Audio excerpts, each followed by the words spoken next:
Alhamdulillah.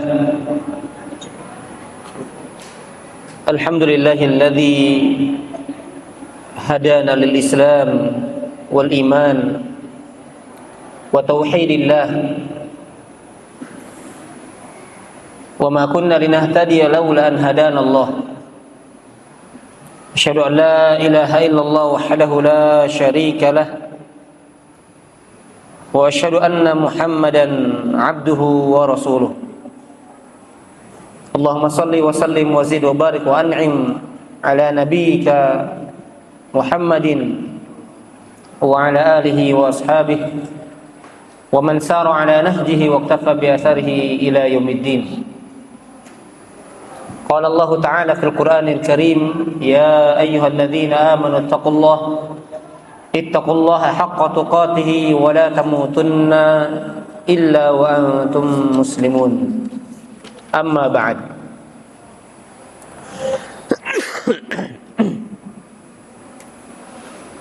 Alhamdulillah, kita bersyukur kepada Allah Subhanahu wa taala yang telah memberikan petunjuk kepada kita, yang telah memberikan hidayah kepada kita, yang menunjukkan Islam, iman, dan agar kita menjadi orang-orang yang mentauhidkan Allah Subhanahu wa taala dan menjalankan sunnah-sunnah Rasulullah sallallahu alaihi wasallam. Dan kita tidak akan berada dalam kondisi ini seandainya Allah tidak memberikan petunjuk kepada kita. Kita tidak akan berada di atas Islam, di atas iman, di atas tauhid, di atas sunnah, jika Allah tidak memberikan hidayahnya kepada kita semuanya. Maka yang menunjukkan kebaikan hanyalah Allah Subhanahu wa ta'ala. Yang memberikan hidayah hanyalah Allah yang mampu menyampaikannya. Sedangkan manusia hanya berusaha, berupaya, berdoa, tetapi keputusan semuanya ada di tangan Allah Subhanahu wa ta'ala. Betapa banyak manusia mengharapkan kebaikan, tapi kebaikan itu tidak sampai kepadanya. Dan betapa banyak manusia yang mengharapkan dijauhkan, dihindarkan dari keburukan, tetapi ternyata keburukan itu sampai kepadanya. Dan ketika seorang hamba ingin mencapai kebaikan, ingin menggapai berupa petunjuk, maka yang paling penting adalah niat yang ada dalam hatinya. Apakah dia jujur atau tidak kepada Allah Subhanahu wa ta'ala. Kalau dia jujur kepada Allah, benar dalam menjalankannya, maka mustahil Allah tidak mengabulkannya. Tetapi kalau dia tidak jujur, dia berbohong, dia main-main dalam niatannya, maka dia tidak akan sampai kepada apa yang diinginkannya. Sebagaimana kejujuran dituntut dalam ucapan, maka kejujuran juga dituntut dalam niatan, dalam harapan, dalam keinginan yang ada dalam hati. Dan yang paling tahu kondisi tersebut adalah Allah Subhanahu wa ta'ala. Makanya Allah mengatakan, wa kunu ma'as shadiqin, jadilah kalian bersama orang-orang yang jujur, orang-orang yang benar. Sebagaimana kita ketahui bersama, telah kami sampaikan beberapa contoh-contoh manusia yang bahkan sampai zaman ini Allah berikan sebagai gambaran. Ada orang yang tadinya saleh, tegak lurus dan tegur, ya, di atas jalan kebenaran, tegak di atas jalan kebenaran, tetapi Allah cabut hidayah darinya. Ada dia seorang alim, bahkan seorang imam, yang terakhir kami sampaikan, salah satu imam yang pernah mengimami di Masjidil Haram, tapi kemudian sampai saat ini belum kembali ke jalan hidayah Allah, yaitu menghalalkan musik, berjoget-joget dan lain sebagainya. Karena hidayah semuanya milik Allah, dan hidayah bisa kapan saja dicabut oleh Allah Subhanahu wa ta'ala. Maka kalau kita memilih antara hilangnya dunia seluruhnya dengan dicabutnya hidayah oleh Allah Subhanahu wa ta'ala dari kita, maka tentunya dunia tidak ada harganya. Dunia yang kita miliki tidak ada harganya dibanding kalau kita dicabut hidayahnya oleh Allah Subhanahu wa taala, yang mana harganya adalah harga yang paling mahal. Harga yang tidak bisa ditandingi oleh dunia dan seluruh isinya. Maka kita memohon kepada Allah, mudah-mudahan Allah jaga, Allah lindungi, Allah pelihara hidayah yang telah Allah berikan kepada kita semuanya, dan sampai akhir hayat kita senantiasa berada dalam bimbingan Allah Subhanahu wa taala. Allahumma amin ya rabbal alamin. Salawat dan salam semoga senantiasa tercurahkan kepada manusia yang paling kita cintai, manusia yang paling cinta kepada Rabb-Nya, yang kecintaannya tidak pernah dikalahkan. Bahkan apabila dikumpulkan semua kecintaan manusia kepada Allah, maka tidak bisa dibandingkan kecintaan Nabi kita Muhammad SAW kepada kecintaannya kepada Allah Subhanahu wa taala. Maka salawat dan salam semoga tercurahkan kepada beliau sallallahu alaihi wa ala alihi wa azwajihi wa dzurriyyatihi wa sallama tasliman katsira ila yaumiddin. Jamaah rahimani wa rahimakumullah taala. Insyaallah kembali kita akan melanjutkan pembahasan kajian hadis, yaitu dengan kitab panduan Al-Arba'in An-Nawawiyah karya Al-Imam An-Nawawi rahimahullahu ta'ala. Dan kita masuk di hari ini di hadis yang ke-35. Kita masuk di hadis yang ke-35.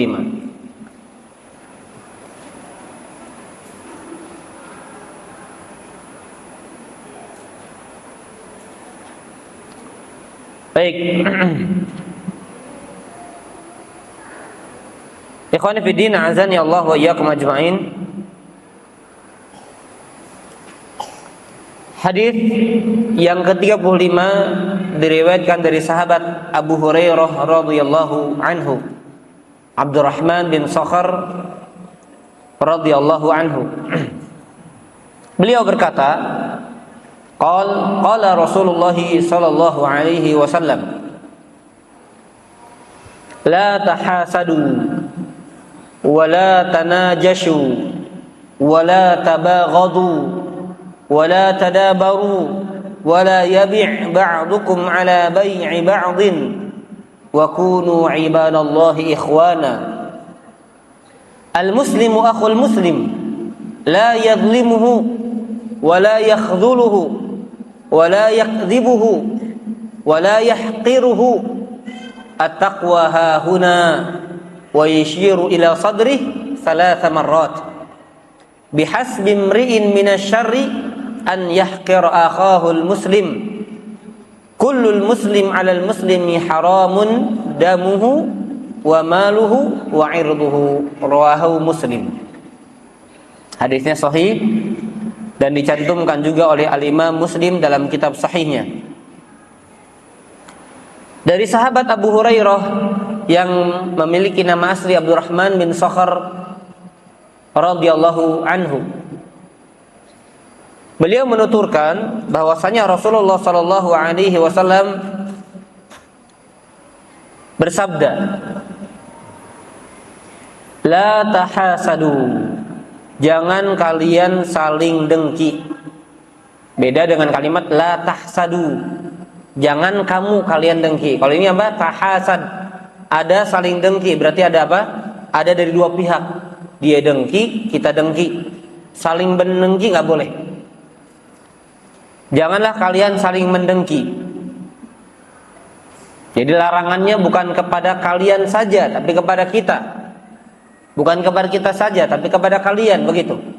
Jangan saling. Wala tanajasu, jangan saling menipu.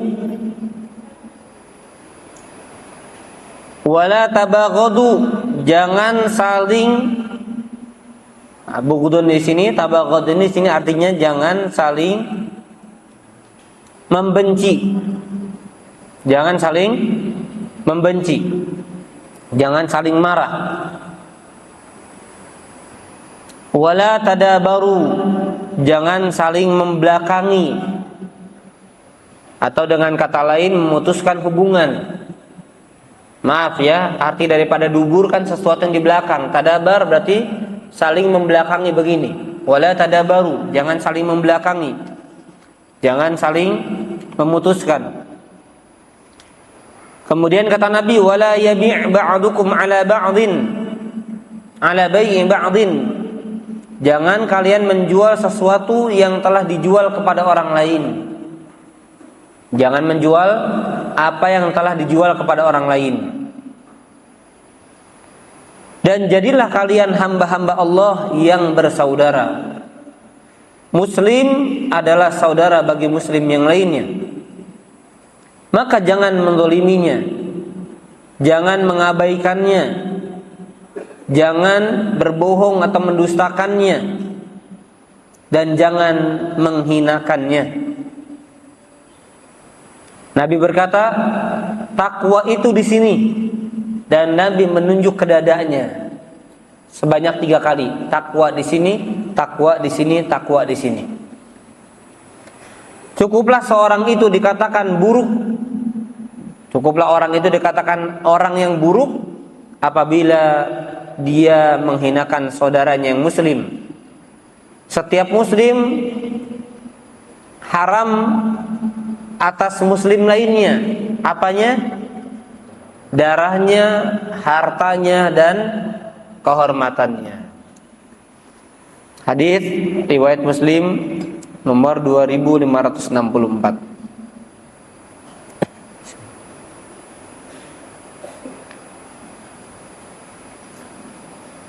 Para jamaah, ikhwan dan akhwat, Bapak Ibu rahimani wa rahimakumullah. Ini hadis adalah hadis yang agung dalam bab muamalah. Ini hadis yang agung dalam bab apa? Muamalah. Apa arti muamalah? Interaktif kita dengan orang lain. Bergaulnya kita dengan orang lain. Karena Islam itu tidak hanya sekadar mengajarkan hubungan kita dengan Allah. Bukan horizontal saja, tapi ada vertikalnya. Tidak vertikal saja, tapi ada horizontalnya. Bukan hablum minallah saja, tapi juga hablun minan nas.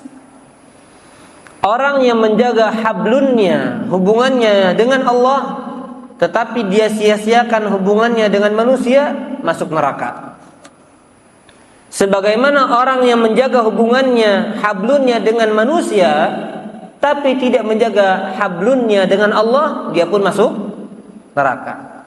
Karena dua-duanya dijaga, hubungan dia dengan Allah dan hubungan dia dengan makhluknya Allah Subhanahu wa taala.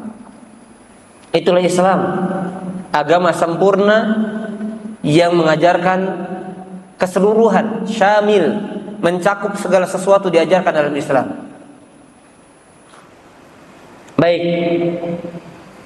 Ikhwan fillah, azan ya Allah wa iyyakum ajmain. Kita akan bahas satu demi satu apa saja hak-hak hamba kepada hamba yang lainnya yang harus ditunaikan dan apa saja yang dilarang untuk dikerjakan. Yang pertama kata Nabi sallallahu alaihi wasallam, la tahasadu. Jangan kalian saling mendengki. Jangan kalian saling hasad. Apa itu hasad?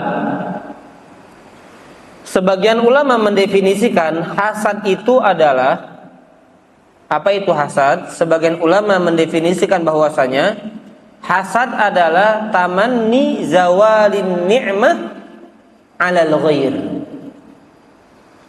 Mengharapkan hilangnya nikmat dari orang lain.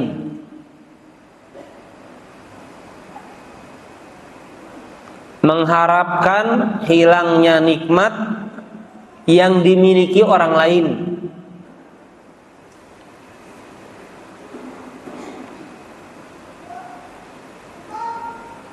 Bisa dipahami ya? Ketika dalam hati kita atau ketika kita memandang dengan mata kita atau mendengar dengan telinga kita bahwasanya si fulan atau fulanah ini Allah berikan suatu nikmat kepadanya, maka muncul dalam diri kita harapan nikmat tersebut hilang dari dia. Ini namanya apa? Hasad. Sekadar dengan berharap nikmat yang ada pada orang lain itu hilang, maka ini sudah dinamakan apa? Hasad.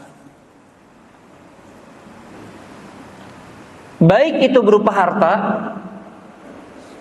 ataupun kedudukan ataupun bahkan ilmu ataupun apapun yang lainnya. Kedudukan, harta, ilmu dan yang lainnya. Mengharapkan hilangnya nikmat dari orang lain, baik berupa kedudukan, baik berupa harta, baik berupa ilmu ataupun yang lainnya, maka ini dinamakan hasad, dan ini terlarang dalam Islam. Bahkan ini bagian termasuk dari dosa dan kemaksiatan kepada Allah Subhanahu wa taala.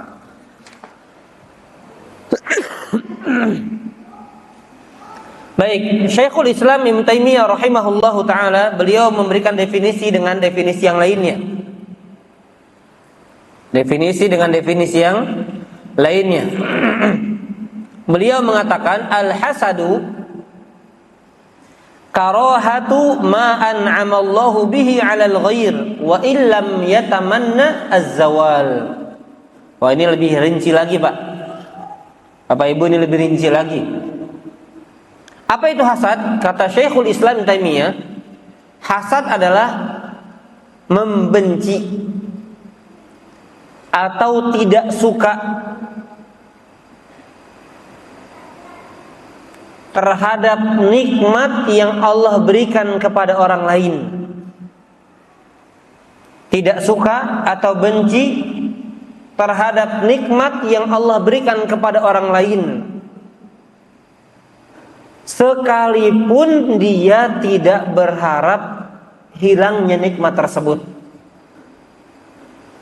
Sekalipun dia tidak berharap atau sekalipun tidak ada harapan hilangnya nikmat tersebut dari orang lain. Subhanallah.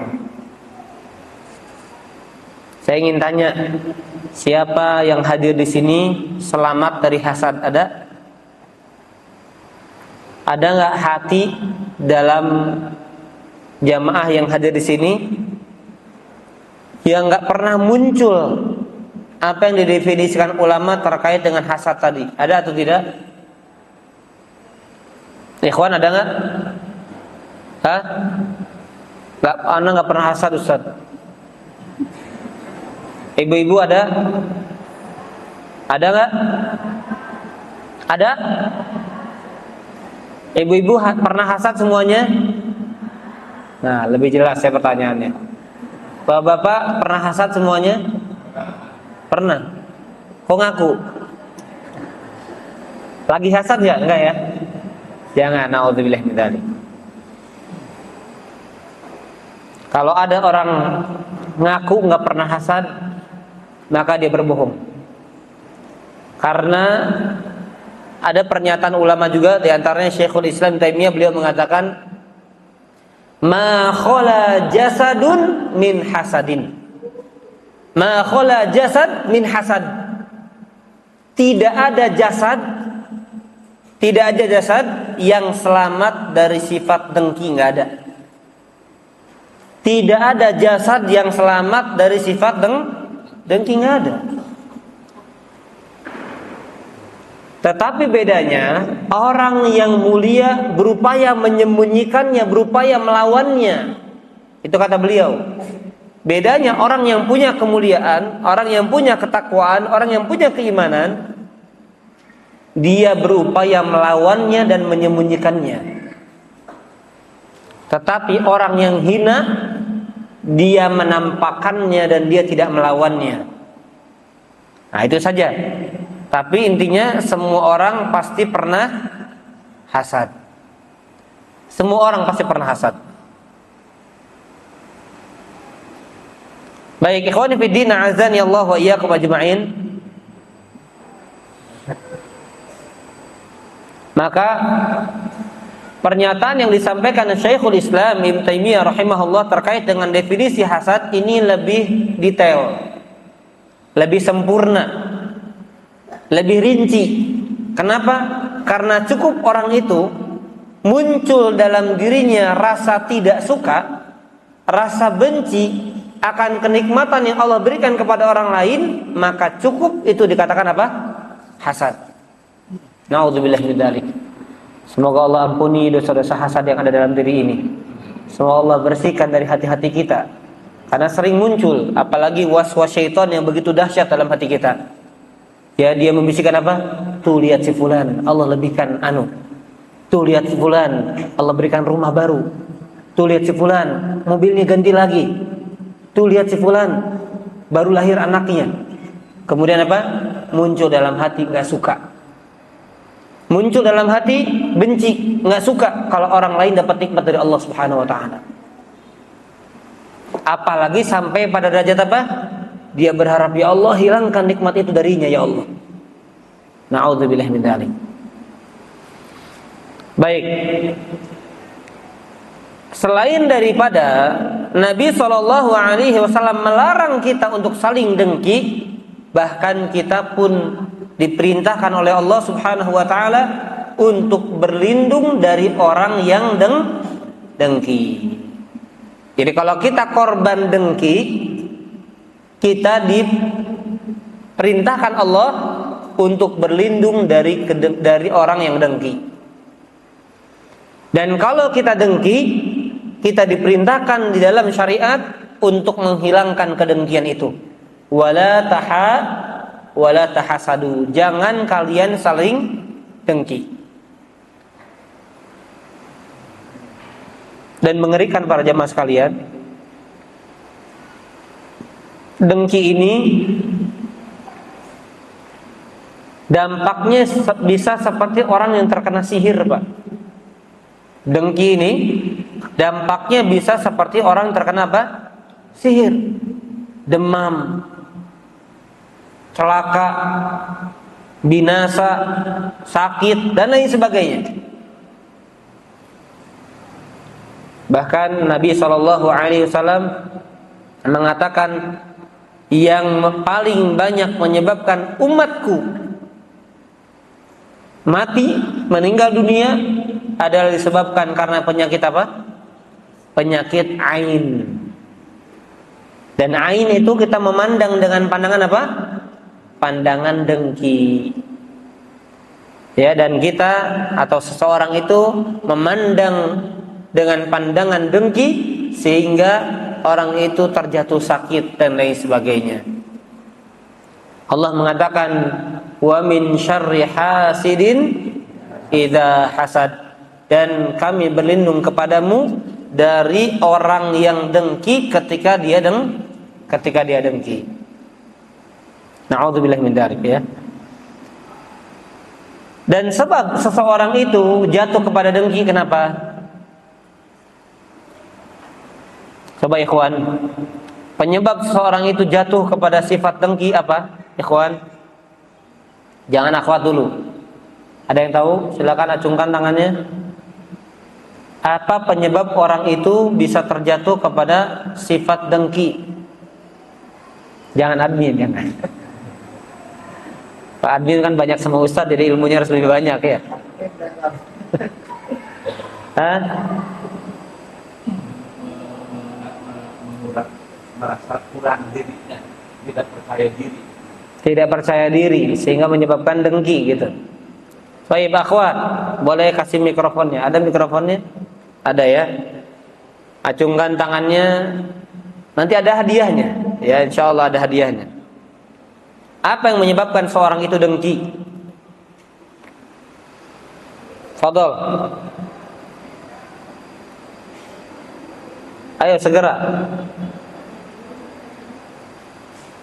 Ada yang mau jawab? Gak ada? Ada, silakan segera. Dipercepat gerakannya. Jangan kerjasama suaranya, ntar hadiahnya dibagi-bagi rugi ntar. Mikrofonnya nggak nyala.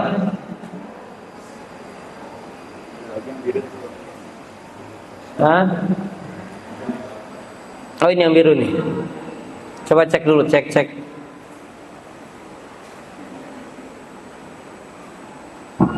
Nah, silakan yang biru ini. Di bawah, di bawah. Apa yang menyebabkan seorang itu mendengki? Atau salah satu faktor? Bukan semuanya, saya ingin satu saja. Apa yang menyebabkan orang itu bisa jatuh pada dengki?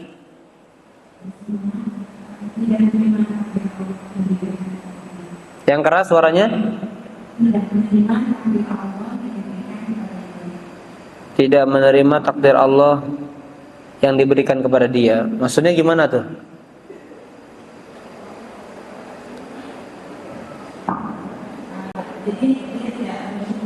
Nah, kalau jawaban tadi saya nggak kasih hadiah, tapi penjelasan itu yang tepat. Karena tidak bersyukur. Barakallahu fiik. Ya, dicatat ya panitia, kemarin sebelum saya berangkat ada ummahat juga ya yang belum dapat hadiahnya. Nanti dicatat ya. Saya nggak tahu barangnya sudah sampai belum. Nanti tanya ke panitia ya. Jadi salah satu faktor terbesar seorang itu jatuh kepada dengki apa? Kufur nikmat. Kurang bersyukur. Kalau dia juga sudah banyak Allah kasih nikmat, jadi nggak perlu banyak nengok kepada nikmat orang lain. Dan dia tidak mengamalkan hadis Nabi SAW, lihatlah kalau dalam urusan dunia kepada yang bawah, jangan selalu lihat yang ke atas.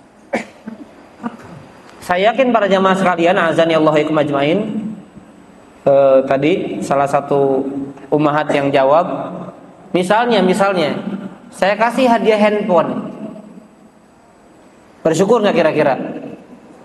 Bersyukur, ini mahal handphonenya nih. Bersyukur, saya kasih.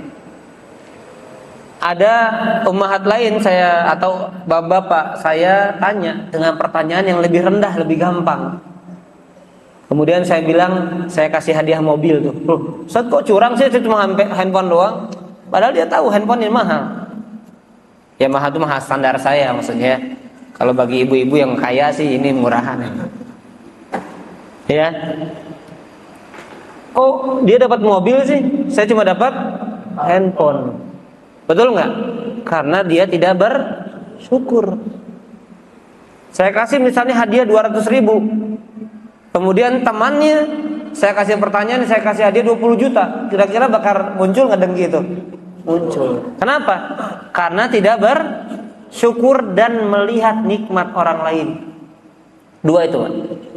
Pertama, kurang bersyukur. Yang kedua, banyak mencari-cari informasi tentang nikmat yang ada pada orang lain. Jadi sudah kita nikmati apa yang sudah Allah gariskan kepada kita takdirnya, dan nggak perlu banyak pengen tahu nikmat yang Allah berikan kepada orang lain, nggak perlu tahu, kecuali kita nggak sengaja tahu. Ya sudah, ketika muncul dengki, ketika muncul ketidaksukaan kita kepada nikmat yang Allah anugerahkan kepada orang lain, maka kita beristighfar, maka kita beristi'adzah, ya, meminta perlindungan kepada Allah agar syaitan tidak menghasut kita, menghembuskan sifat hasad itu pada diri kita. Baik. Kemudian ikhwan fillah azan ya Allah wa iyyakum ajmain. Hasad ada beberapa tingkatan. Hasad ada beberapa tingkatan.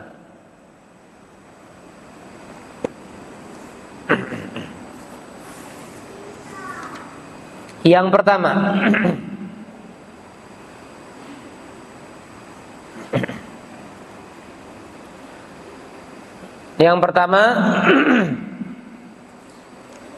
berharap hilangnya nikmat dari orang lain. Ini tingkatan yang pertama. Orang yang hasad berharap hilangnya nikmat dari orang lain.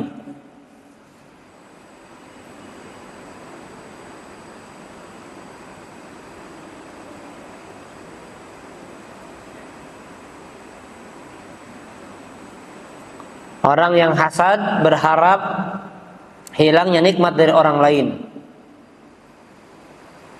Jadi dia berusaha, dia berjuang, dia berupaya gimana nikmat yang Allah kasih kepada orang lain itu hilang. Dan ini termasuk perbuatan busuk ini. Perbuatan yang menjijikan, yang buruk.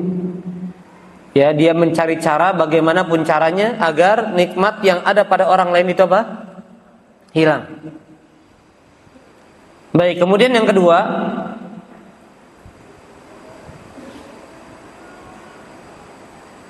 orang yang hasad berharap hilang nikmat dari orang lain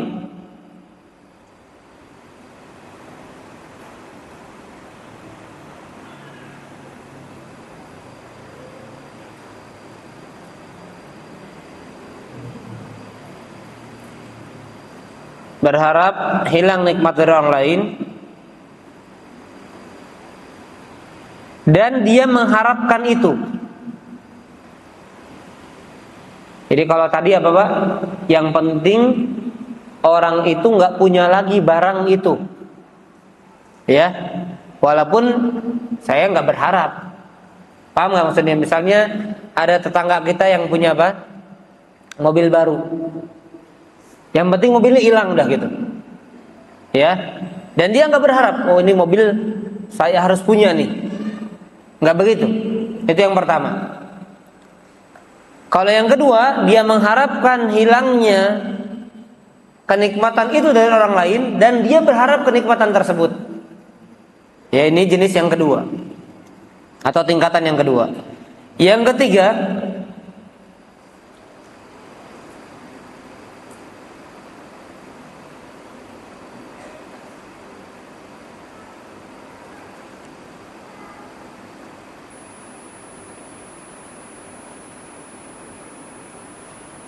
ketiga,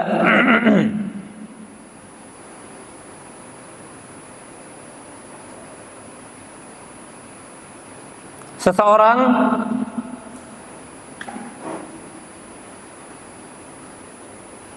mengharapkan untuk dirinya,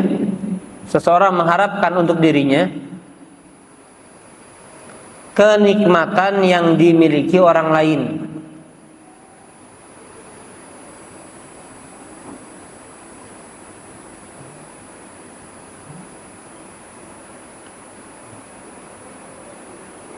Jadi dia berharap nikmat yang dimiliki orang lain dia pun memilikinya, paham? Tapi tidak ada apa? Tidak ada harapan hilangnya nikmat dari orang lain dan dia nggak ada kebencian kalau orang itu dapat nikmat tersebut. Paham ya? Misalnya jamaah, nah, ini bicara ilmu. Ada jamaah lain yang gampang paham, cepat meresap ilmu, dia juga pengen, tapi nggak ada dalam hati ya, tidak ada harapan dalam dirinya orang ini gimana caranya biar dia bodoh juga, gitu. Biar juga dia nggak cepat tanggap misalnya. Tidak ada. Saya pengen mendapatkan apa yang dia juga punya, ya. Baik. Adapun yang pertama para jemaah sekalian azan ya Allah ikum ajma'in adalah sifat yang tercela tadi. Yang pertama termasuk sifat yang tercela. Demikian pula yang kedua, sifat yang tercela. Adapun yang ketiga para jamaah sekalian azanillahu ikum ajma'in. Adapun yang ketiga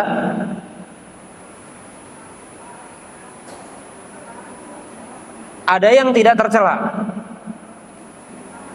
Ada yang tidak tercela. Apa yang tidak tercela, Pak? Apa yang tidak tercela? Kalau urusan agama tidak tercela. Ya. Jadi mengharapkan nikmat yang dimiliki orang lain, kita pun memilikinya. Nah, ini hasad yang diizinkan, yang tidak tercela. Nah, itu sering kita singgung ya.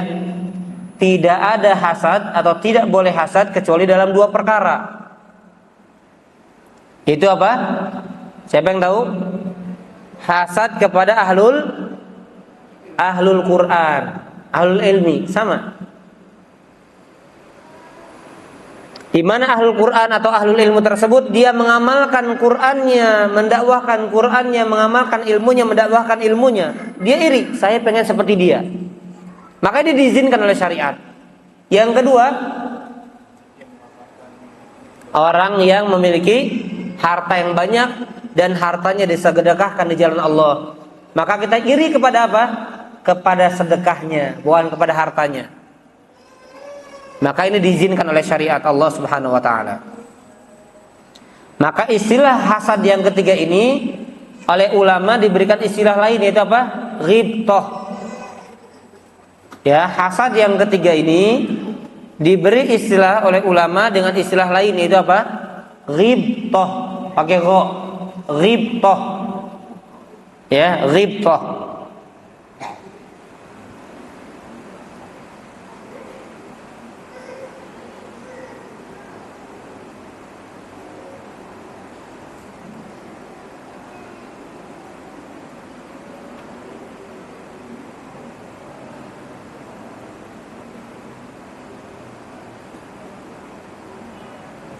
Baik. Kemudian yang keempat,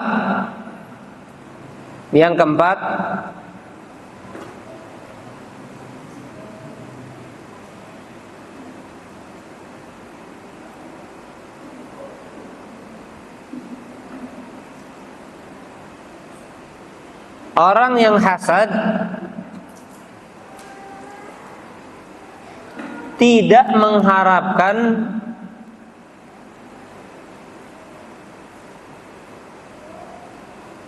nikmat tertentu untuk dirinya.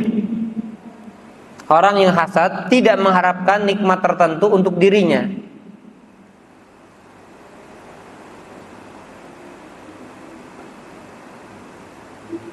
Tetapi dia mengharapkan yang serupa dengannya, yang semisal dengannya. Orang yang hasad tidak mengharapkan nikmat tertentu untuk dirinya, tetapi dia mengharapkan yang serupa dengannya. Nanti saya kasih contoh. Tetapi dia mengharapkan yang serupa atau menginginkan yang serupa dengannya. Apabila tidak mampu, ketika dia tidak mampu, maka barulah dia berharap hilang nikmat tersebut dari orang lain.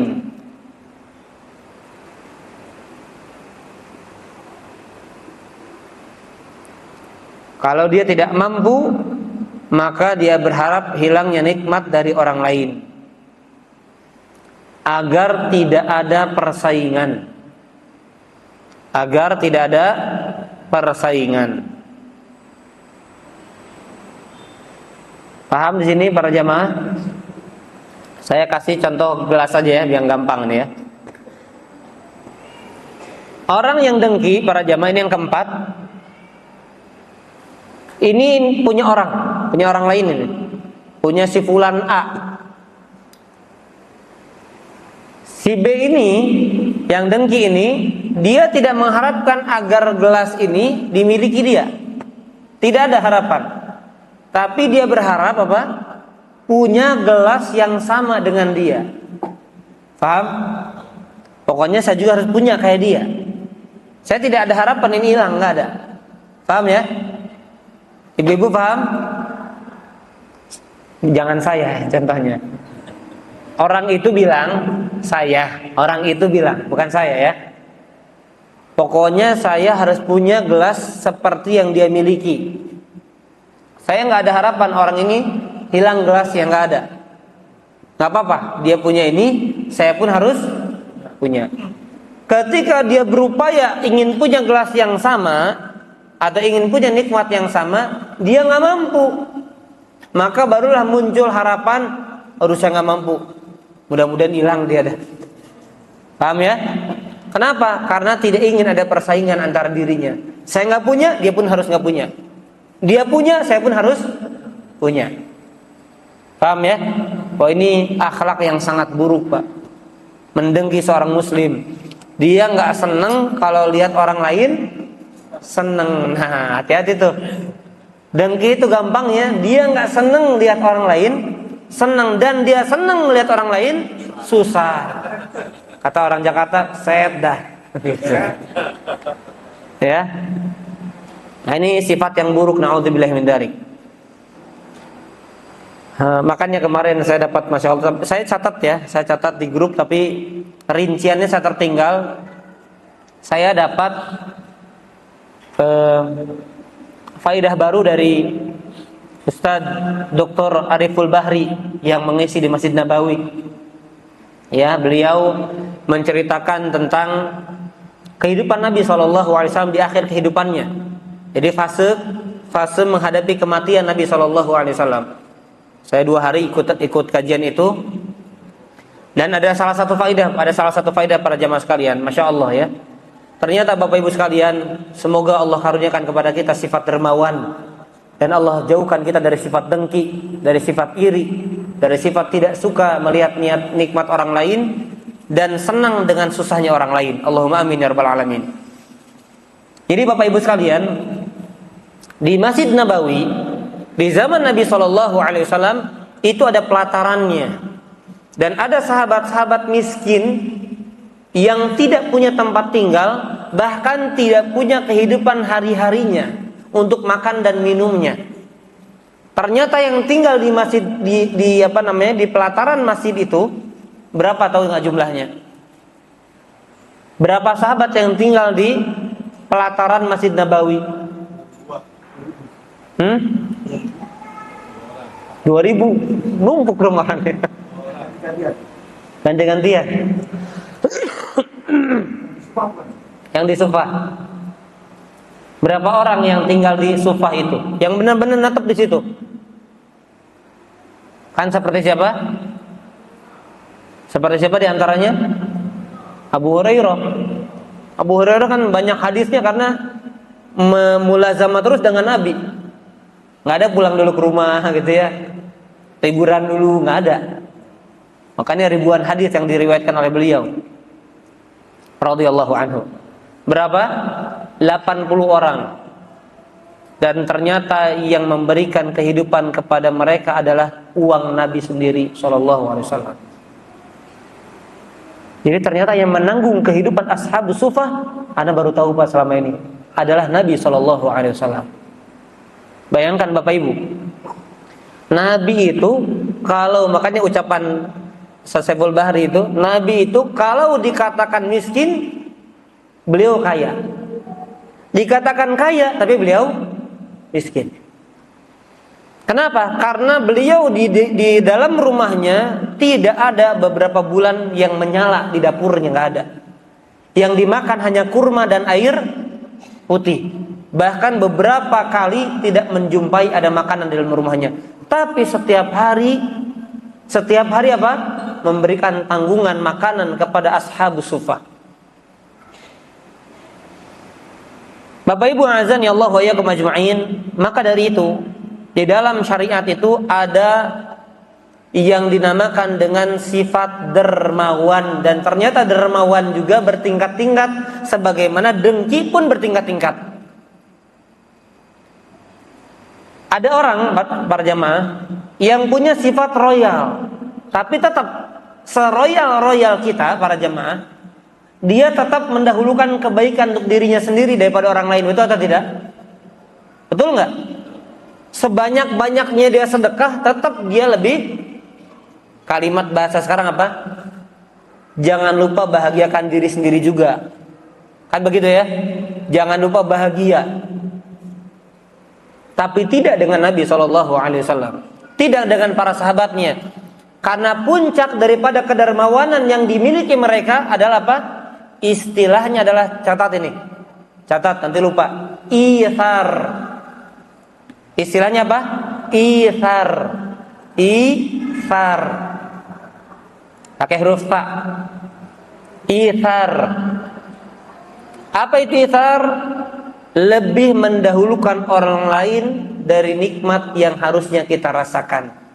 Subhanallah.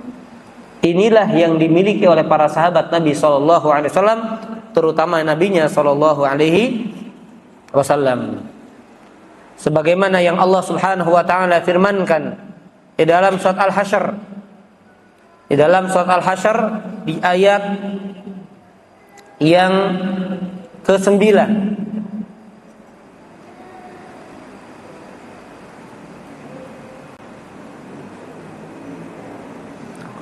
Surat Al-Hasyr ayat yang ke-9. Apa kata Allah di pertengahan ayat? Wa yu'thiruna 'ala anfusihim walau kana bihim khasasah. Dan mereka lebih mendahulukan orang lain dibandingkan diri dari mereka sendiri, walaupun itu sifatnya kebutuhan yang urgent. Walaupun itu sifatnya kebutuhan yang urgent, yang pokok. Saya kan lapar juga, tapi dia lapar. Tapi lebih baik saya lapar daripada dia lapar. Subhanallah. Telah langka manusia demikian di zaman sekarang. Termasuk kita, termasuk saya. Ya. Kita akan memberi ketika kita punya apa? Punya kelebihan. Kalau cukup untuk kita saja, mungkin kita nggak beri, betul atau tidak? Kalau punya kelebihan baru kita beri. Tapi Nabi SAW dan para sahabatnya radhiyallahu anhum ajma'in secara umum, mereka punya sifat ini, itsar.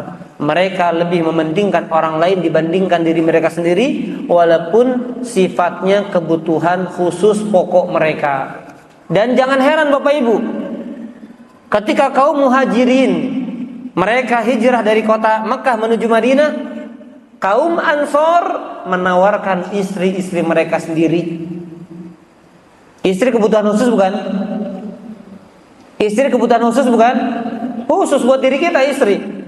Tapi saking cintanya mereka, di antara mereka, saya punya banyak istri, saya akan carikan satu, silahkan kamu nikahin. Itu mereka. Tapi jangan dipraktekkan sekarang.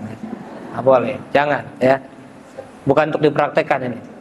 Karena dulu kan banyak Pak, bukan lebih dari 9, ada yang punya 14 istri, 15, ada yang punya 17, ada yang 40 beserta budaknya, gitu ya.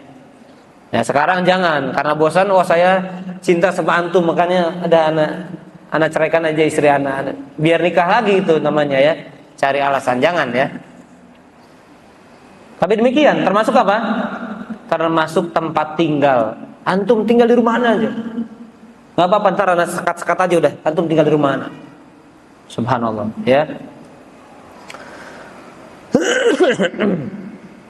Baik, jemaah azan ya Allah wa iyyakum ajmain. Demikian yang dimiliki oleh Rasulullah SAW dan para sahabatnya, dan ini salah satu obat dari sifat dengki.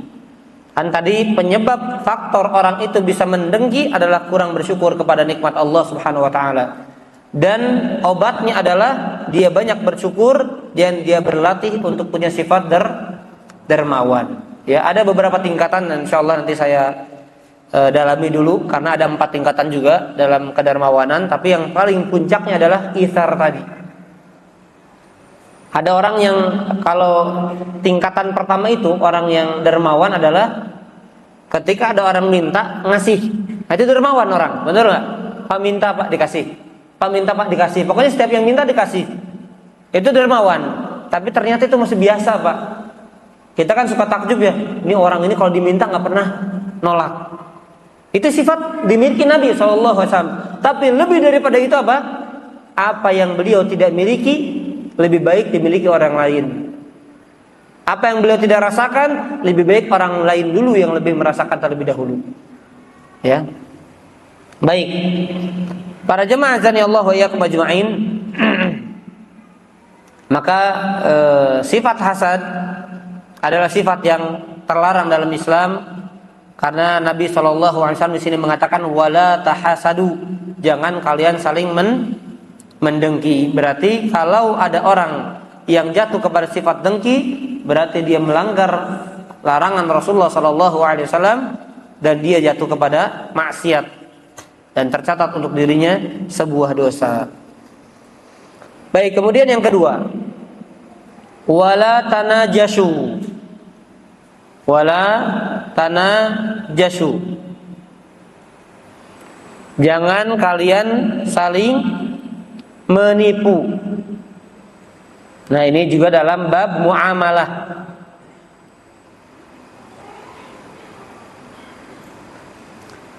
Seperti apa? Najasyah itu seperti apa? Al-munajasyah itu seperti apa? Contohnya. Jadi ini apa namanya? Menipu. Saya kasih contoh yang sederhana para jamaah sekalian.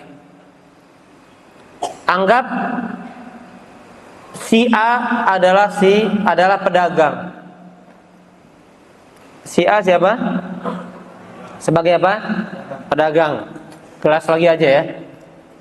Si A jualan gelas. Maka si B sebagai pembelinya. Ketika si B datang kepada si A, penjual gelas tadi, dia ingin beli. Fulan, saya beli gelasnya. Berapa harganya? Harganya 20.000. Anggap begitu ya. Harganya 20.000. Baik, saya beli. Kemudian datang si C. Si C ini kemudian apa? Dia mengatakan, Pak, ini saya beli aja lah 25.000. Saya aja beli 25.000. Kemudian si B bilang apa? Enggak, saya tadi udah tawar 20.000. Tapi saya mau beli 25.000. Ternyata si C ini adalah temannya si A. Agar harganya naik, maka didatangkan orang seolah-olah siap memberi dengan harga yang lebih tinggi. Maka akhirnya ya udah saya beli aja deh 25.000 nggak apa-apa. Berarti apa? Kedatangan si C ini datang untuk memberikan madorot kepada si B. Ya, ini namanya apa? Munajasyah. Saling menipu. Baik untuk urusan harga dan lain sebagainya. Jelas ya? Jadi dia memainkan harga dalam jual beli dengan didatangkan pihak lain sebagai temannya. Ada nggak kasus seperti ini? Ada ya, seolah-olah ditawar tinggi, kemudian dia jadi apa? Dia merasa GR, oh berarti ini barang bagus nih, harganya sekian. Ya sudah, saya 25 aja beli dah. Ya, atau misalnya dengan kalimat lain, datang si B ini kemudian nanya, berapa? Baru nanya nih, belum sepakat harga, berapa? Langsung datang si C. Pak, ini boleh nggak saya beli 40.000? Bentar dulu, saya mau beli ini. Enggak, saya aja mau 40.000. Kan saya duluan. Ya. Ya udah Pak, maaf Pak ya. Karena dia udah duluan datang, 40.000 aja. Ya. Padahal si C datang untuk apa? Sekadar untuk apa harga, menaikkan harga. Jelas ya? Padahal harganya tidak segitu. Nah, ini sifat apa? Sifat yang tercela namanya munajasyah. Dan ini terlarang dalam Islam. Atau dengan jenis lain apa? Atau dengan jenis lain seolah-olah barang yang dijualnya adalah barang yang berkualitas. Jadi datang si C, kemudian, wah masya Allah ini bagus banget ini. Saya nyari-nyari kemana-mana nggak ada ini. Ini kayaknya langka ya. Nah, biar pihak B tergiur untuk membeli barang tersebut. Jadi penipuan dalam masalah harga atau kualitas barang, ya, yang tidak sesuai dengan realitanya. Itu namanya apa? Munajasyah. Dan ini terlarang dalam Islam, hukumnya haram. Hukumnya haram, berdosa ya. Makanya hati-hati untuk jamaah sekalian, kalau ada yang terima endorse, ya, jangan bicara tidak sesuai fakta. Gara-gara kita dibayar, gara-gara kita di endorse, misalnya dikasih barang gratis, kemudian dia menjelaskan atau kita menjelaskan apa? Barang seolah-olah bagus, padahal realitanya kita tidak tahu. Maka bicara sesuai dengan fakta, dengan realita. Karena bisa jadi kita terjatuh kepada munajasyah tadi. ya, atau kepada sifat dusta. Kita berbohong dengan barang yang akan dijual. Na'udzubillah min dzalik ya. Perdagangan seperti ini tidak akan diberkahi oleh Allah Subhanahu wa taala. Ya, tinggal tunggu waktunya untuk hancur, untuk bangkrut, ya, untuk tidak sukses apa yang dia jual tersebut. Baik, kemudian yang berikutnya para jamaah sekalian, yang dilarang oleh Nabi SAW adalah wala tabaghadu. Jangan saling benci. Jangan saling marah.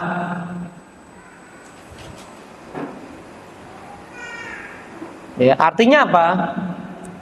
Jangan melakukan perbuatan yang menghantarkan kita nanti saling benci dengan teman kita.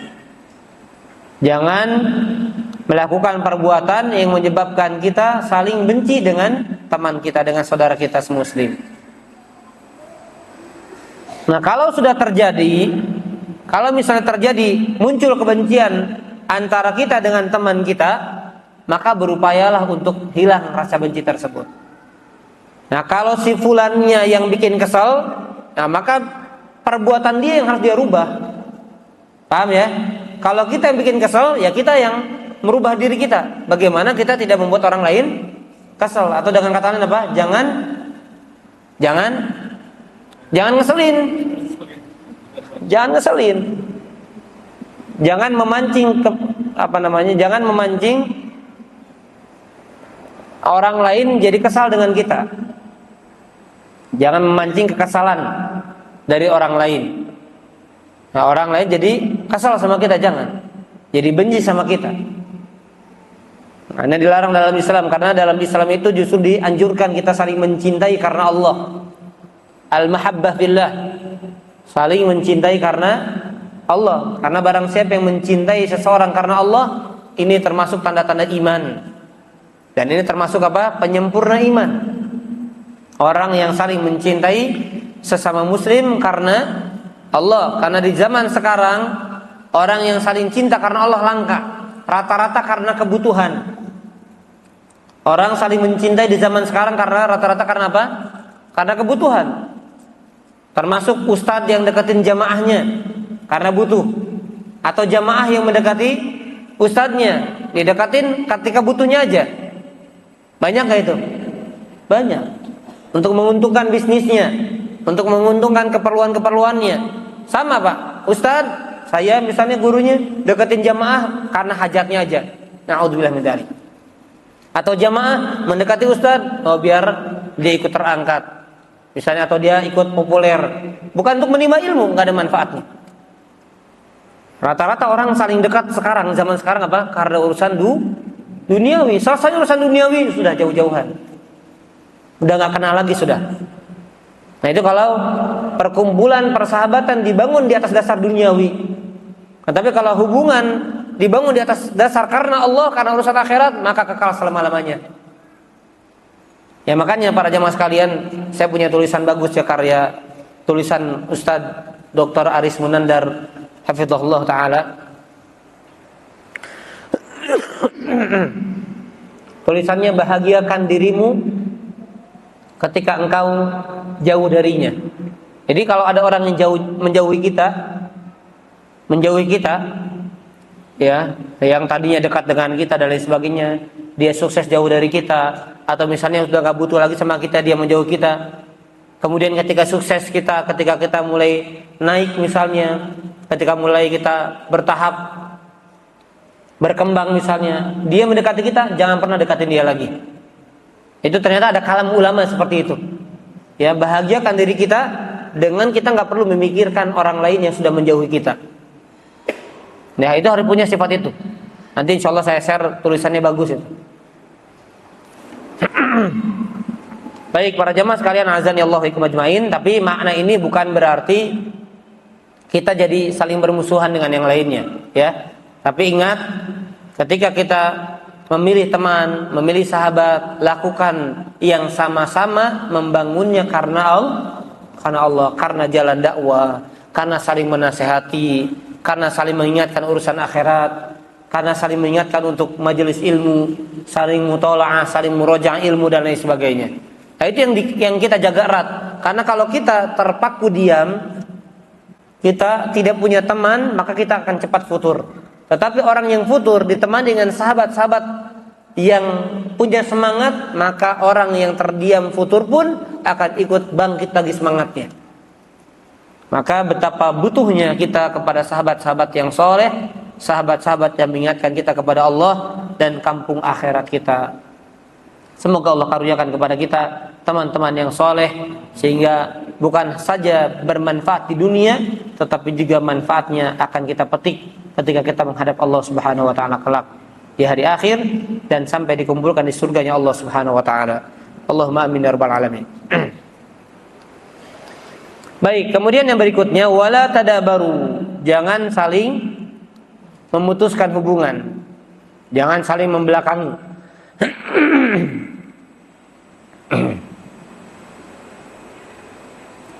Dan salah satu sebab orang itu saling membelakangi, saling memutuskan hubungan adalah biasanya dalam urusan apa? Ide. Yang satu punya ide A, yang satu punya idenya Z, langsung jauh. Maka tidak akan berkumpul.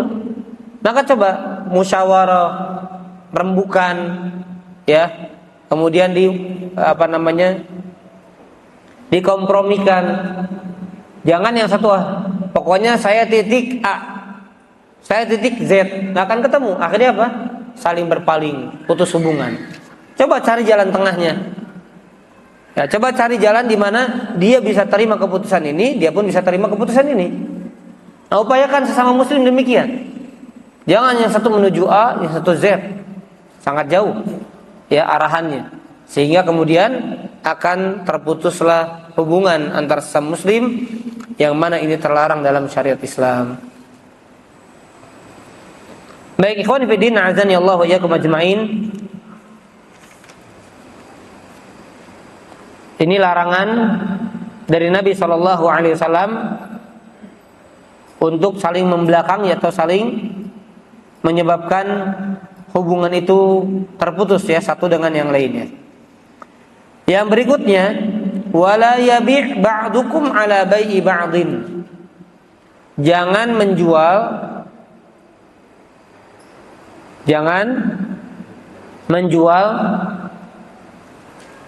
sesuatu yang telah dijual kepada orang lain.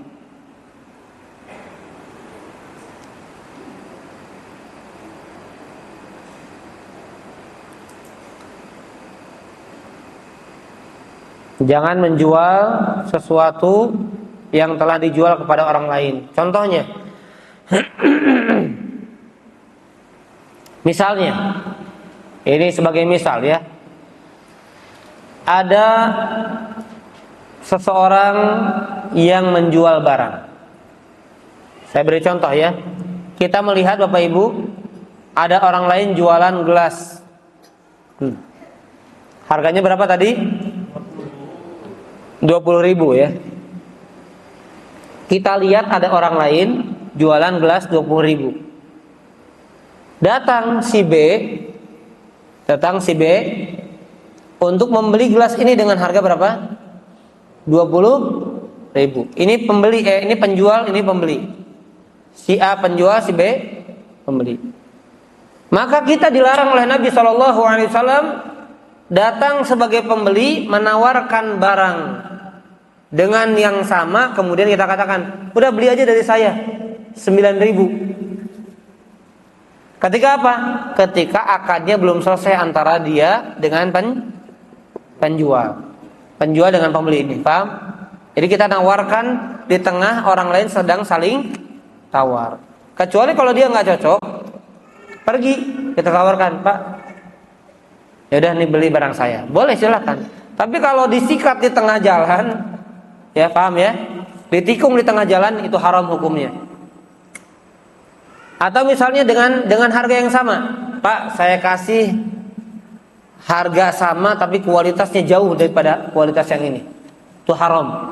Biarkan akadnya selesai dulu, biarkan pembicaranya selesai dulu. Kalau beli ya sudah, berarti bukan rezeki kita. Kalau nggak beli, selesai dia misalnya datang ke kita, silahkan tawar. Ini insya Allah kualitasnya lebih bagus, harganya sekian sama. Atau nggak apa-apa, ini harga barangnya sama, tapi harganya lebih murah. Tapi itu ketika dia sudah selesai dengan pembeli yang pertama, dengan penjual yang pertama. Jelas ya?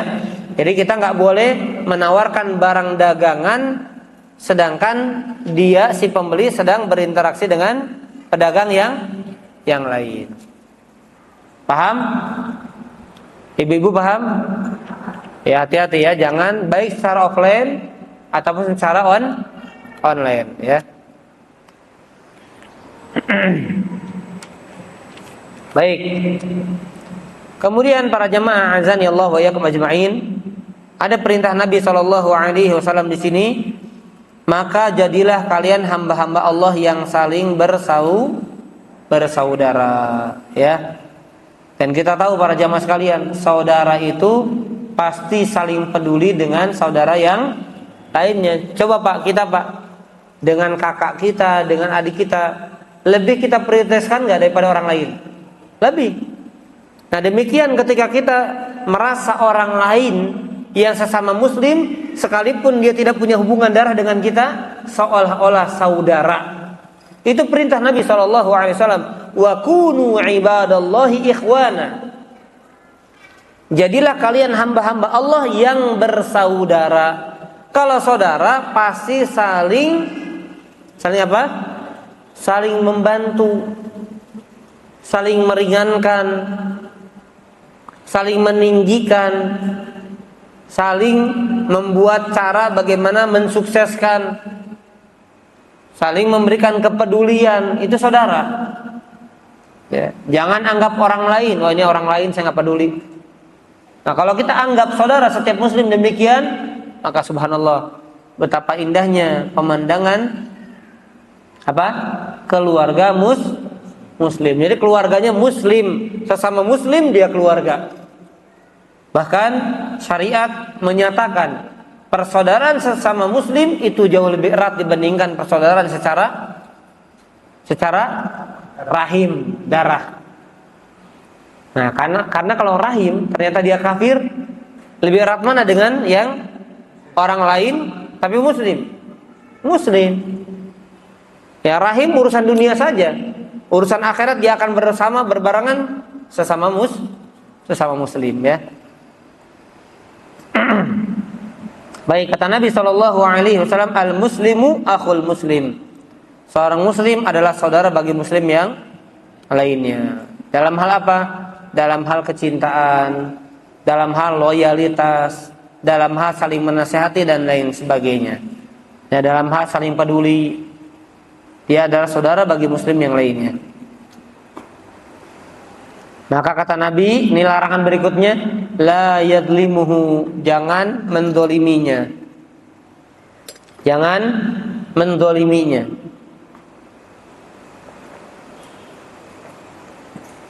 Baik itu mendolimi dalam urusan hartanya, baik itu urusan darahnya, ataupun urusan kehormatannya, jangan dizolimi. Sama muslim tidak boleh saling mendolimi. Dan zolim kepada orang lain para jamaah sekalian, ini salah satu penyebab seorang akan diwafatkan dalam keadaan su'ul khotimah. Salah satu penyebab seorang itu mati su'ul khotimah adalah berbuat zolim kepada orang lain. Ya, na'udzubillah min dzalik.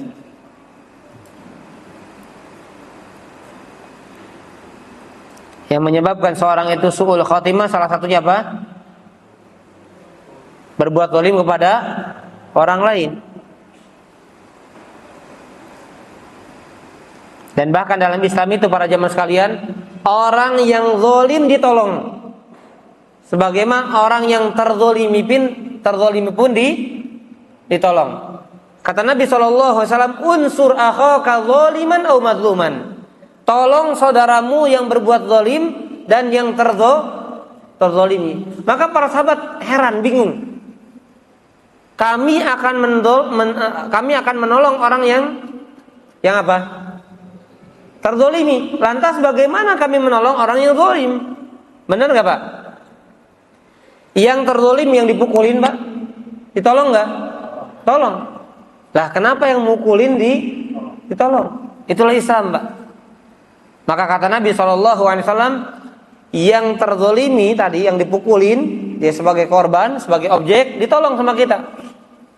Ya, dipisahkan agar tidak terpukul.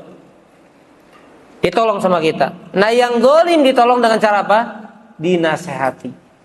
Subhanallah, lihat Islam, Pak. Orang yang menzolimi saja diperintahkan untuk ditolong agar dia tercegah dari perbuatan zalimnya, agar dia menghindari perbuatan zalimnya. Baik. Kemudian yang berikutnya, wala yakhdhuluhu, jangan menelantarkannya. Jangan menelantarkannya. Sebagaimana lihat saudara-saudara kita di Palestina, kalau kita nggak ada kepedulian sekedar mendoakannya, kalau kita nggak ada kepedulian sekedar menyisihkan sebagian harta kita, berarti kita masuk kepada apa yang Allah haramkan. Kita menelantarkan saudara-saudara kita. Bayangkan para jamaah sekalian, kita sekarang gini, Pak, kita melihat ada dua orang yang saling bertengkar. Perhatikan para jamaah sekalian, kita melihat ada dua orang yang saling bertengkar. Kita lihat orang ini lebih unggul, lebih hebat, lebih kuat. Kemudian orang ini yang lebih lemah. Apakah kemudian ketika kita lihat dibiarkan berantem gitu aja, Pak? Oh, nggak apa-apa lah, seru. Oh, hajar, nggak apa-apa, terusin, habisin, matiin. Atau kita tolong, Pak? Kita telantarkan atau kita tolong? Nolong bonyok juga kita? Enggak ya. Kita tolong, Pak, semampu kita. Makanya ketika kita membiarkan ada orang lain yang terzolimi, berarti kita menelantarkannya. Apalagi posisi kita tahu ini kuat, kita tahu ini lebih lemah, dan kita tahu kita lebih kuat, kita punya kemampuan lebih kuat daripada dia, lebih kuat juga daripada korbannya. Apakah kemudian kita diam? Hanya orang bodoh yang diam. Demikian pula kita bodoh ketika kita melihat saudara-saudara Palestina kita mampu menolong mereka, tapi kita tidak menolong mereka sesuai dengan batas kemampuan kita, baik dengan doa ataupun dengan apa? Dengan harta. Karena dengan senjata kita nggak bisa, dengan kekuatan kita nggak bisa. Jadi kata Nabi, jangan menelantarkannya. Ya, jangan menelantarkan saudara muslimnya. Tapi wajib kita untuk menolong saudara muslim kita. Kemudian yang berikutnya, jangan berdusta kepadanya, jangan membohonginya.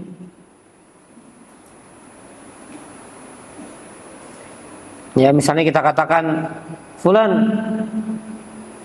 hati-hati terjadi begini loh, hati-hati akan begini loh. Ternyata nggak ada kejadian itu bohong. Ya, membuat orang lain misalnya panik misalnya. Maka ini adalah sebuah kedustaan yang dilarang oleh Nabi SAW. Ya, misalnya dalam muamalah demikian para jemaah. Bohong dalam muamalah, misalnya ini kualitasnya udah second, kita katakan, ini saya baru cetak loh, saya baru buat loh. Bohong. Jadi bisa bohong dengan ucapan, bisa bohong dengan apa? Dengan perbuatan. Maka dua-duanya dilarang dalam Islam. Kemudian yang berikutnya, wala yahqiruhu, jangan menyepelekannya. Hati-hati para jemaah. Sifat menyepelekan ada sifat yang sangat kental, terutama kepada para penuntut ilmu. Sifat menyepelekan terutama sangat kental di antara para penuntut ilmu. Merasa ngajinya sudah lama, maka menyepelekan orang-orang yang baru ngaji. Subhanallah. Ini bukan sifat seorang hamba Allah yang sejati para jemaah. Seorang hamba Allah yang sejati merasa dirinya semakin kerdil di hadapan Allah, merasa dirinya tidak punya harga di hadapan orang lain, lebih rendah, lebih bodoh, lebih jahil, lebih sedikit ilmunya. Tidak, justru sebaliknya, lebih agung, lebih besar, lebih berilmu, lebih senior. Tidak demikian para jemaah. Maka hati-hati. Sebagaimana hasad ada dalam urusan harta, hasad juga bisa dalam urusan ilmu. Bisa jadi dia menyepelekan dalam urusan harta, dalam urusan jabatan, dalam urusan kedudukan. Demikian pula orang itu bisa merendahkan dalam urusan ilmu. Antum ngaji berapa tahun sih? Tahu apa sih antum? Subhanallah. Ya, nggak boleh menyepelekan orang lain, menganggap rendah orang lain, nggak boleh. Antum tahu apa antum? Antum ngaji ke berapa guru sih? Ngajinya sama siapa sih? Aduh, itu Ustadz Sigor, itu bukan Ustadz Kibar itu. Ya kan begitu, Pak. Ustadz Kibar kan Ustadz besar, Ustadz kecil Ustadz apa? Sigor. Kalau saya Sigor terus karena kecil terus ya. Ustadz Sigor dari kata sogir. Ya banyak, Pak. Banyak, mohon maaf ya. Banyak orang-orang yang sudah ngaji dengan ustadz-ustadz besar, ustadz-ustadz terkenal, kemudian merendahkan, meremehkan orang-orang yang ngaji dengan ustadz-ustadz kampung misalnya. Ya. Ustadz-ustadz yang enggak terkenal. Na'udzubillah min dzalik. Ini penyakit yang sering terjadi di tengah-tengah para penuntut ilmu. Semoga Allah jauhkan dari saya dan dari kita semuanya. Ya, semoga semakin kita bertambah ilmunya, bertambah imannya. Semoga dengan kita bertambah ilmunya, bertambah ketawaduan kita. Semoga semakin bertambah ilmu kita, semakin rasa haus kita tinggi dalam hal menuntut ilmu agama. Allahumma amin ya rabbal alamin. Baik, jemaah azanillahu wa iyyakum ajma'in, dan saya ingin tegaskan. Tahu tadi istilah sigor dan kibar, tahu ya? Ustadz besar dan ustadz kecil. Ustadz kibar itu tolak ukurnya bukan karena ketenarannya. Ustadz kibar tolak ukurnya bukan karena popularitasnya. Ustadz kibar, ustadz senior dalam arti kesenian ilmunya bukan dilihat dari jumlah jamaahnya. Oh, jamaah ustadz itu ramai, bukan menunjukkan akan keilmuannya, bukan menunjukkan akan ketakwaannya, bukan menunjukkan kepada imannya, bukan. Karena kalau bertanya tentang keimanannya, karena kalau patokan tentang ketakwaannya, keberhasilannya, bukankah ada nabi yang Allah utus tapi tidak ada pengikutnya sedikit pun para jamaah sekalian? Bukankah ada nabi tidak dikenal oleh jamaahnya? Ada para jamaah. Jadi saya sampaikan ini agar jamaah nggak punya salah tanggap gitu, nggak salah dalam pola pikirnya. Oh, terkenal, followers di media sosialnya banyak, Ustadz kibar. Enggak. Followers di Instagramnya misalnya banyak ratusan, jutaan, oh, berarti dia lebih berilmu daripada yang cuma 1000 followersnya. Tidak demikian para jemaah sekalian, azani Allah majma'in. Dan ini sama untuk saya juga para jemaah. Bapak Ibu jangan menganggap saya orang yang berilmu, orang yang pandai, yang pintar, enggak. Saya punya sekedarnya saja. Saya hanya bisa berbagi dengan apa yang saya miliki saja. Masih banyak orang yang lebih alim daripada saya, walaupun umurnya jauh lebih muda daripada saya, walaupun titelnya jauh lebih rendah daripada saya, walaupun belajarnya bahkan lebih sebentar daripada saya. Demi Allah banyak. Saya banyak jumpai orang-orang yang belajar lebih sebentar daripada saya, tapi jauh lebih berilmu daripada saya. Maka cari belajar dengan dia.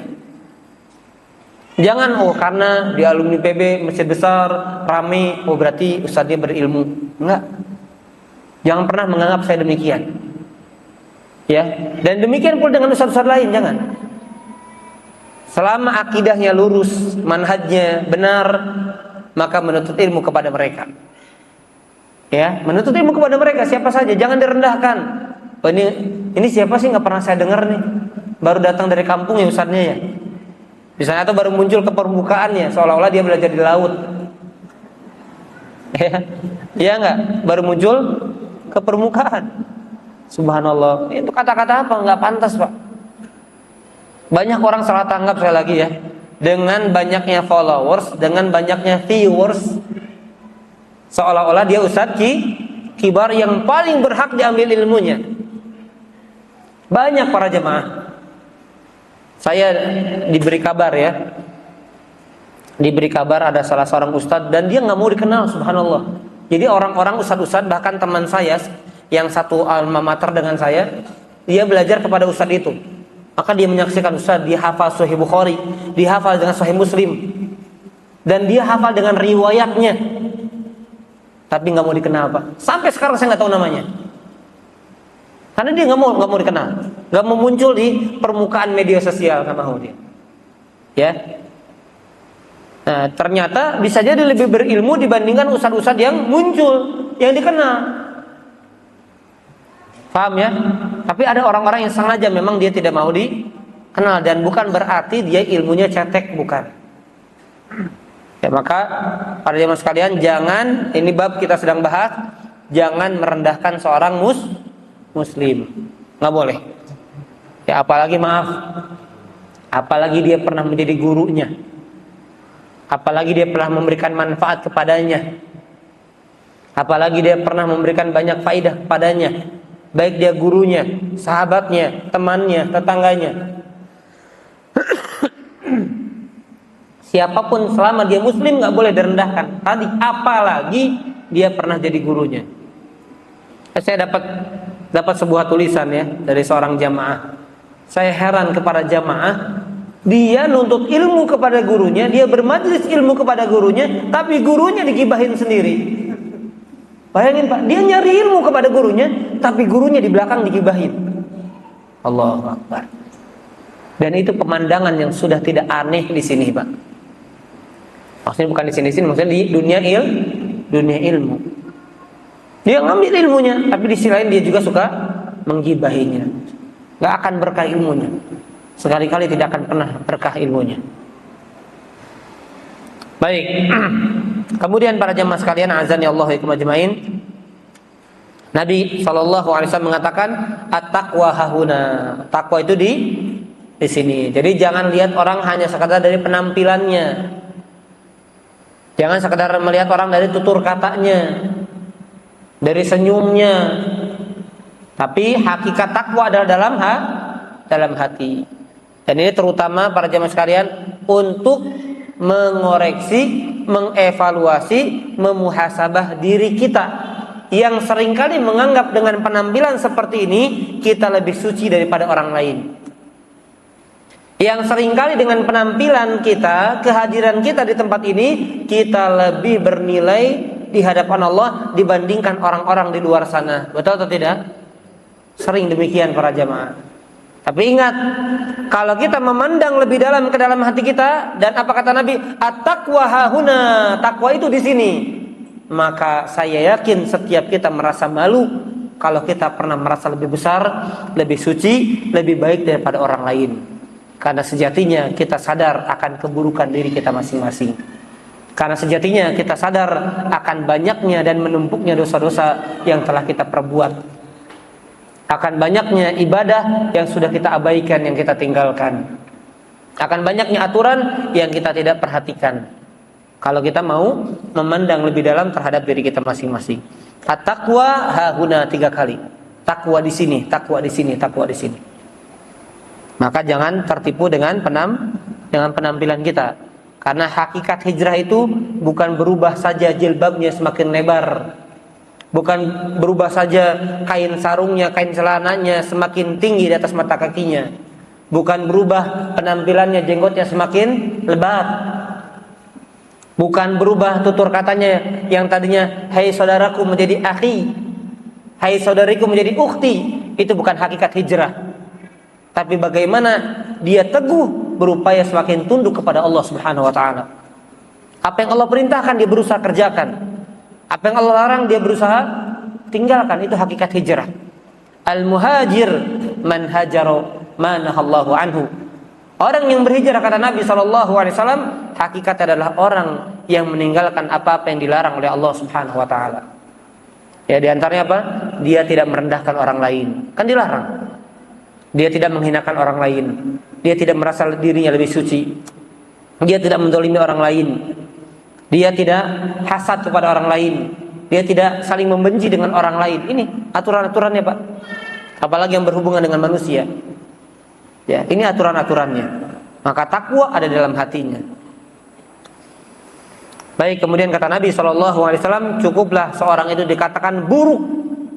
Cukup seorang itu dikatakan buruk ketika dia merendahkan saudara muslimnya. Ya. Maka kita para jamaah kalau masih suka merendahkan orang lain, maka cukuplah diri kita dikatakan apa? Saya orang yang buruk. Tunjuk sama diri sendiri, jangan banyak nunjuk orang. Saya buruk, saya nggak baik. Kenapa? Karena masih suka merendahkan orang lain. Makanya kalau orang sering banyak bercermin, sering banyak mengukur, sering banyak memandang kepada dirinya, dia nggak akan banyak nunjuk sama orang lain. Dia nggak akan banyak menilai orang lain. Dia nggak akan banyak merendahkan perhatian kepada orang lain, karena dia lebih banyak perhatian kepada dirinya dibandingkan kepada orang lain. Yang terakhir, para jamaah sekalian, setiap muslim terjaga atas muslim lainnya, haram atas muslim lainnya apanya? Darahnya, hartanya, dan kehormatannya. Baik, kita tidak menumpahkan darah orang lain, darah teman kita tidak. Kita tidak mengambil harta teman kita tidak. Tapi yang sering kita lakukan apa? Menjatuhkan kehormatan teman kita, menjatuhkan kehormatan saudara muslim kita. Termasuk tadi yang saya katakan, menjatuhkan kehormatan gurunya sendiri. Na'udzubillahi min dzalik. Baik, para jamaah sekalian, azani Allah wa yakum ajmain. Ya, pernah ada satu waktu ya, pernah. Tapi dia, karena saya waktu itu sedang bahas tentang hasad, tentang menjaga kehormatan, tentang ghibah, maka ada seseorang ya, saya nggak tahu, nggak mengaku namanya. Dia tulis ya, Ustaz, saya mohon maaf karena pernah saya datang satu kajian sambil menunggu Ustaz, ternyata ada segelintir orang, saya nongkrong di sana, akhirnya saya ikut menggibahi Ustaz. Makanya saya ngomong itu ternyata kenyataan, Pak. Dia ngaku, jadi dia datang pengajian, tapi pemateri yang akan menyampaikan kajiannya digibahi dulu.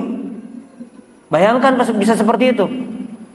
Ini kan luar biasa, Pak. Seandainya Allah bongkar bau bangkainya dari gibah itu, orang itu udah diusir. Betul atau tidak? Seperti itu, Pak. Maka naudzubillah min dzalik. Jadi ada banyak, Pak.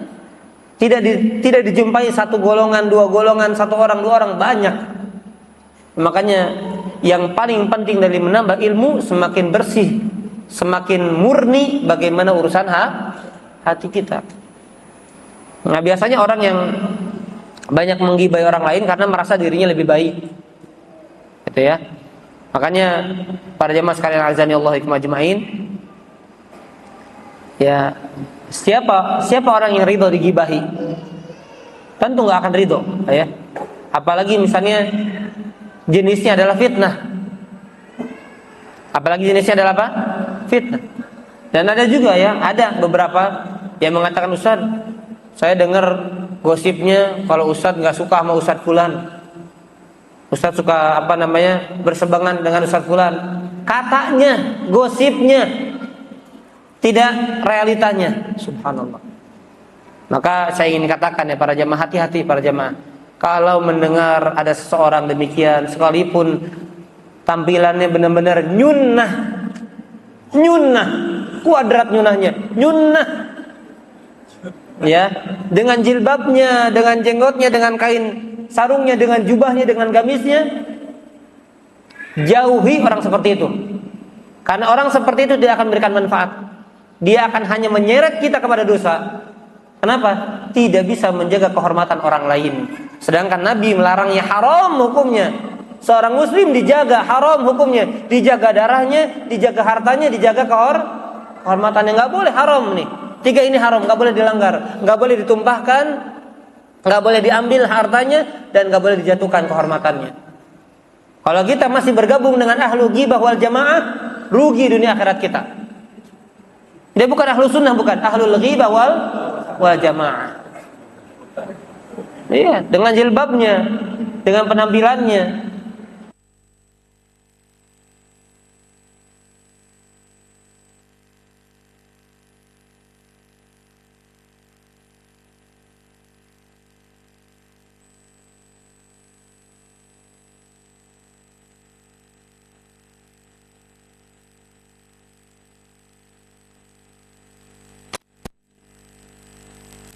Diberikan keberkahan agar dia segera bertobat kepada Allah, agar dia segera meminta maaf alhamdulillah pernah ada seorang ikhwan datang yang Ustaz maaf saya pergi ke Ustaz. Ada, saya maafkan, enggak apa-apa. Saya maafkan dan dia gentleman karena laki-laki ya, perempuan gentleman. Ya, dan Ustaz Afwan saya pernah pergi Ustaz, saya pernah ngomong Ustaz karena terbawa apa-apa. Ya, karena kami bapak terbawa arus dan lain sebagainya, saya maafkan. Masya Allah berani sekali seperti itu. Ada kenapa? Dia lebih baik urusannya diselesaikan dunia, mungkin nanti saya benci nggak suka sama orang itu, dibandingkan nanti di akhirat ternyata tiba-tiba saya takut karena Allah kasih tahu bulan tuh yang suka gibahin kamu itu. Gimana urusannya? Saya ambil aja pahalanya dari Allah.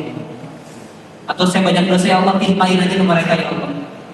Makanya alhamdulillah Pak, gibah itu apa? Dari satu sisi, dari sudut pandang lain apa? Anugerah untuk kita. Agar kita nanti apa? Punya pahala yang tidak disangka-sangka atau dosa yang dihapuskan yang kita tidak pernah menyangkanya.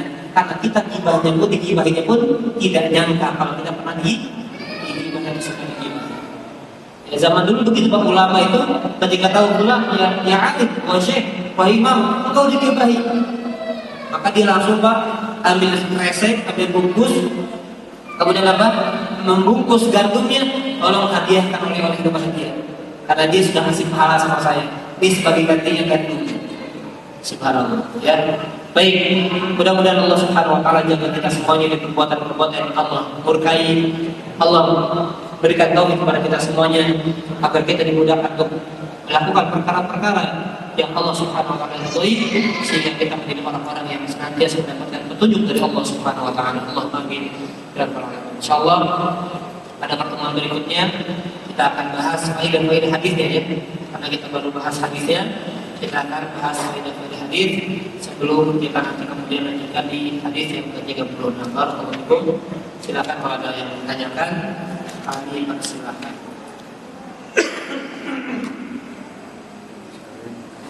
Kalau ada yang tanya langsung ya kami persilahkan ya. Kalau ada pertanyaan yang perlu dijelaskan secara langsung, kami persilahkan. Oke. Ya silakan Pak. Yang berkaitan dengan tadi bahwa menjual sesuatu Apa-apa lah. yang belum dilakukan, ya. Tetapi ini kaitannya adalah bukan kepada penjual, ya, bukan kepada penjual, tapi adalah orang perantara begitu kan. Jadi Contohnya Pak. contohnya, Coba Pak biar kedengaran. jadi contohnya pada saat seseorang itu mau membeli sesuatu, tetapi tidak dengan si penjual. Maka kaitannya adalah ini ada pihak ketiga.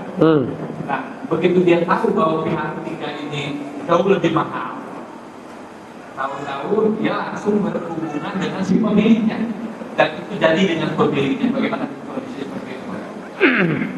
Pihak ketiganya ini pihak yang Taruhlah broker lah, calo lah ya. Calonya ini atas izin si pemilik nggak? Tentunya izin. Izin. Dan bahkan barangkali utusan. Ya. Misalnya disuruh, saya nyuruh, tolong jualin. Ya, kira-kira. Gitu kan ya? Ya. Wallahu alam, kalau saya pribadi dalam menyikapi ini, kalau dia misalnya kita kenal dengan calonnya, kita kenal juga dengan pemilik barangnya, maka lebih baik juga jaga perasaan dia, Pak. Karena kalau kita langsung belok, kita nggak enak perasaannya ke dia, betul ya? Itu pertama, jaga perasaannya. Kalau enggak, maka ya dia minta dihubungkan untuk dihubungkan langsung dengan pemiliknya, biar misalnya bisa nego lebih apalagi namanya lebih sesuai dengan kita. Karena kan yang punya keputusan harga pasti yang punya. Nah, si calo juga kan biasanya sepertinya dia akan menjual walaupun di up harganya kan, pasti ditinggikan harganya. Nah, tadi paling dia tetap jaga perasaan, walaupun sah-sah saja dia langsung ke pemiliknya, karena dia bukan pemilik barang aslinya begitu. Wallahu a'lam bishawab. Jadi nggak masuk dalam bab yang tadi ya, menjual barang yang sedang dijual orang lain nggak, karena dia sebagai wakil saja. Jadi pada waktu kita jadi dengan si pemiliknya, gitu, pemiliknya Nah orang ini adalah yang merasa tidak merasa dirugikan lah. Dan kita ganti gitu kan. Oh iya. Terus setelah diganti gimana? Enak-enak aja hubungannya. Setelah dia mendapatkan penggantian tadi gitu kan, ya akhirnya menjadi Baik lagi ya. Ya itulah manusia, Pak. Memang manusia itu selama bisa kita bayar dengan uang, perasaannya nggak apa-apa, berkorban. Ya. Baik, ada lagi yang bertanya langsung? Kalau ada silahkan ya. Saya sambil bacakan apa yang dituliskan di kertas. Ustaz, apa uang tabungan terkena zakat jika dipakai untuk keperluan sehari-hari, makan, bayar listrik dan lain-lain? Tabungannya berasal dari hasil pensiun. Awal saldo misal 150. Setelah itu 1 tahun saldo sisa 100. Ini 150 apa, ribu apa juta? Hah? Juta ya? Nggak, takutnya 150 triliun takutnya. Baik. Zakat, Bapak Ibu perhatikan ya. Zakat itu kapan wajib? Ketika sudah nisab. Gampangnya begini, ketika 1 Muharram uang kita terkumpul sampai nisabnya 85 gram emas, pakai emas. Kalau pakai perak lebih rendah lagi, 200 sekian. Berapa? Ya 200 sekian ya, saya lupa. Itu emas, pakainya maaf, itu perak, pakainya perak.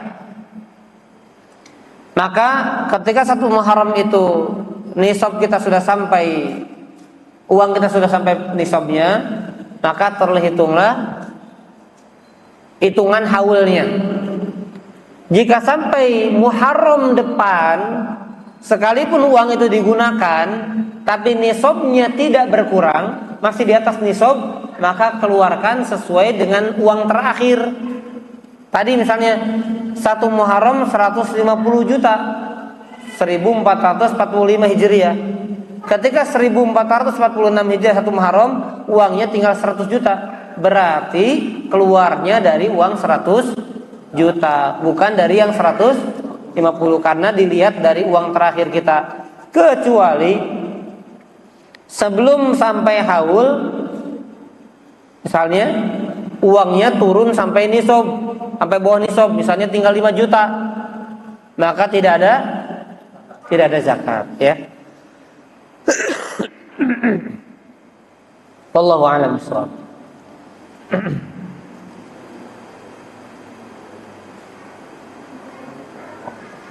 Ustaz, tolong praktekkan sedekap dalam sholat untuk ikhwan bagaimana, untuk akhwat bagaimana? Apa sedekap ikhwan dan akhwat berbeda atau sama? Sama, nggak ada bedanya.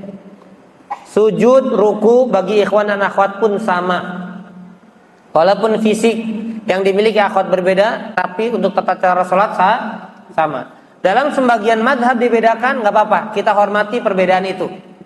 Tapi untuk pelaksanaannya kita, karena melihat dalilnya, shollu kama ra'aitumuni usolli, tidak ada perbedaan hadisnya.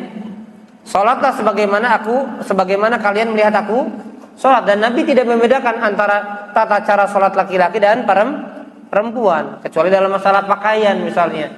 Ya, maka salatnya sama, sedekap sama. Ya, dia takbir dulu Allahu Akbar. Ya, di bawah di bawah ulu hati sini. Atau sejajar dengan pusar, atau di bawah pusar sedikit segini. Silahkan ya. Sama saja, baik diletakkan ataupun digenggam begini. Ini berlaku untuk laki-laki ataupun perempuan. Nggak boleh di atas ini. Nah, nggak boleh, itu makruh hukumnya. Terlalu atas begini nggak boleh. Jadi di ulu hati di sini, atau di perutnya, atau di pusar sini. Begini ya. Wallahu a'lam bishawab.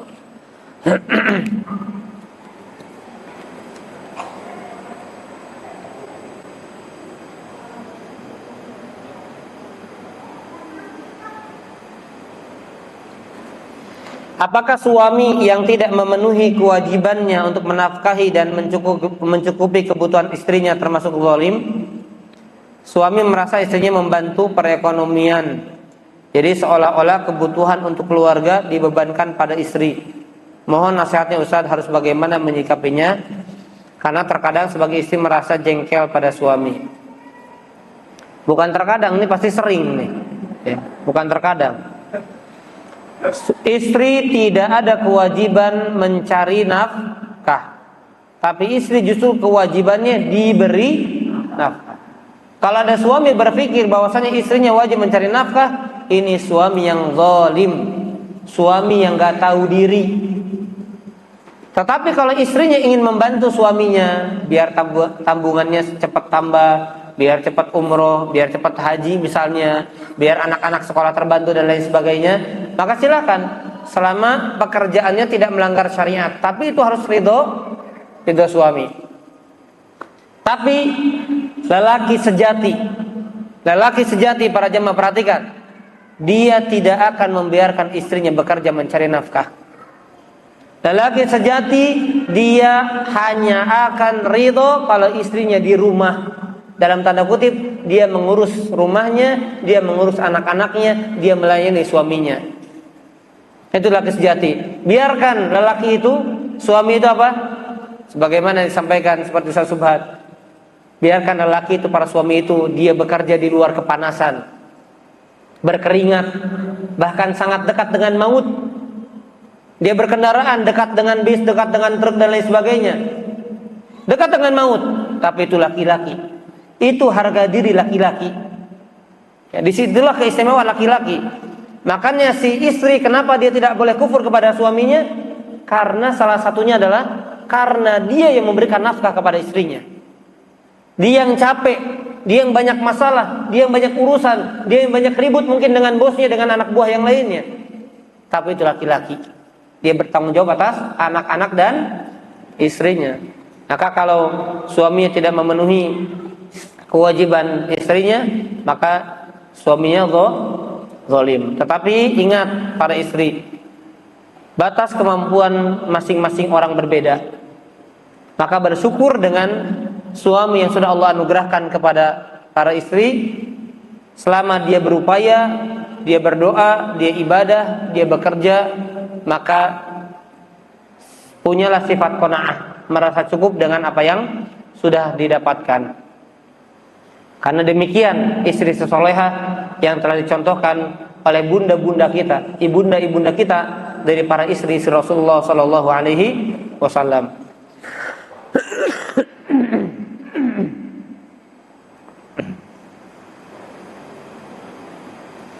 Apa hukumnya dalam syar'i ketika kita pesan barang untuk dibeli, lalu kita DP barang tersebut, kemudian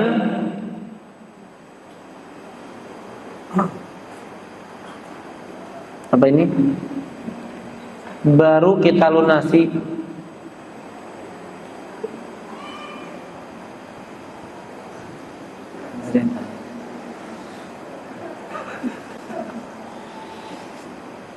Baik, saya bacakan yang lain dulu ya.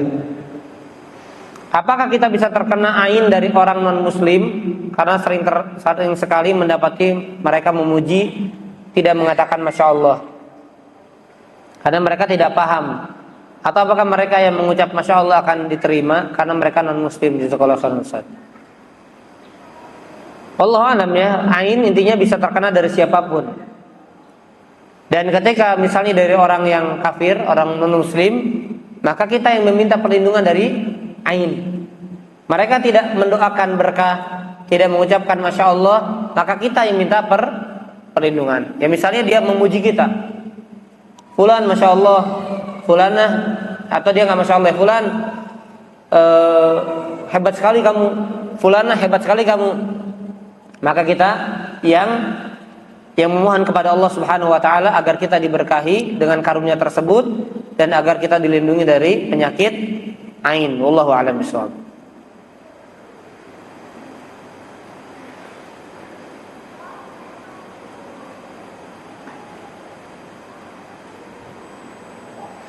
Mana yang harus didahulukan, menasehati atau diam?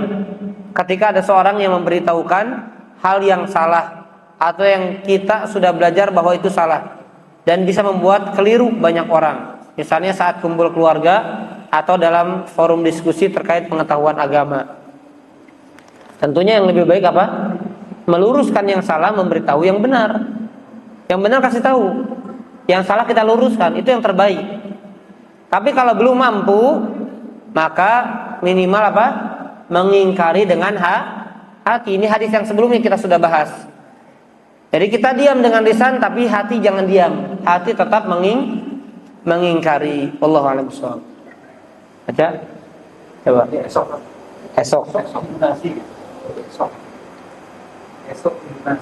Esok.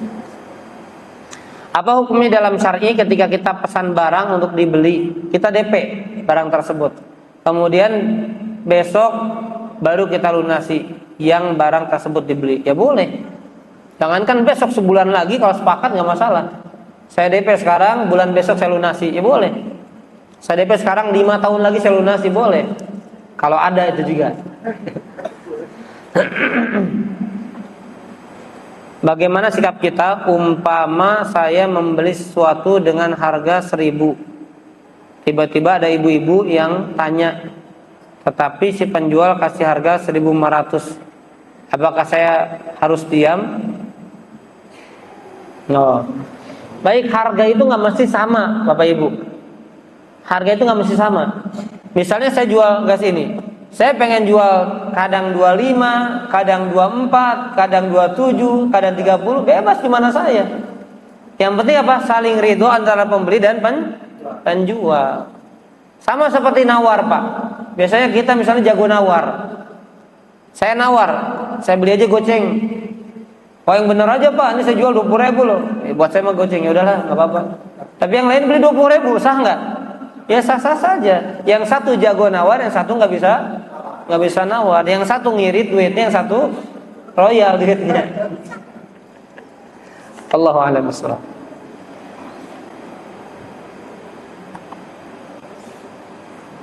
Apa ini? Bagaimana jika kita hasad kepada ulil amri yang selalu mengeluarkan kebijakan yang bertentangan dengan perintah Allah? Itu bukan hasad namanya, ya. Itu bagus, pengingkaran. Mengingkari itu kepada siapapun, termasuk kepada ulil amri. Tapi tadi caranya Ahlus Sunnah sudah mengajarkan. Kita tidak bisa protes kepada ulil amri dengan lisan kita terbuka, nggak bisa. Kita nasihatinya harus 4 mata. Kalau nggak bisa doakan. Tapi kemungkaran yang terjadi harus wajib kita ingkari dengan apa? Dengan hati. Dan kalau secara umum misalnya ada pengingkaran yang jelas pada pejabat yang korupsi, kita katakan pejabat korupsi haram, pemerintah korupsi haram. Ya, pemerintah misalnya mereka tidak menjalankan syariat Allah, haram hukumnya. Seperti itu misalnya, maka kita mengingkari, kita sampaikan. Tapi secara detail kita katakan berontak, kita demo mereka, nggak boleh. Ahlus Sunnah tidak mengajarkan demikian. Wallahu a'lam bishawab. Bagaimana dengan rumah orang tua kita yang masih memajang foto pernikahan anak dan pasangan? Padahal anak udah kasih tahu bahwa pajang foto nggak boleh. Berdosakah saya yang memiliki foto tersebut? Ya upayakan kasih tahu orang tua pelan-pelan baik-baik. Ya insya Allah nanti akan terima. Dan kuatkan doa. Ya, saya pengalaman sendiri. Maaf ya, saya punya mertua sama, penuh foto. Foto dari ibunya, saudaranya, anaknya dan lain sebagainya difoto. Dipajang pakai apa? Pakai figura itu ya. Pas saya nikah, foto saya mau dipajang. Saya bilang, "Mah, ini lebih rapi nggak pakai foto kayaknya." Terus saya nggak suka dipajang fotonya, sama istri saya nanti cemburu saya. Kalau foto istri dilihat sama orang lain, sama tamu, saya cemburu. Oh gitu ya, malah diturunin semuanya. Benar, sampai sekarang nggak ada. Jadi gimana sih caranya? Kalau pertama saya pulang pesantren, saya turunin semuanya tuh. Caranya salah. Tapi ternyata dengan cara lembut kita doakan, diterima. Alhamdulillah ya. Jadi pelan-pelan bertahap, sedikit demi sedikit.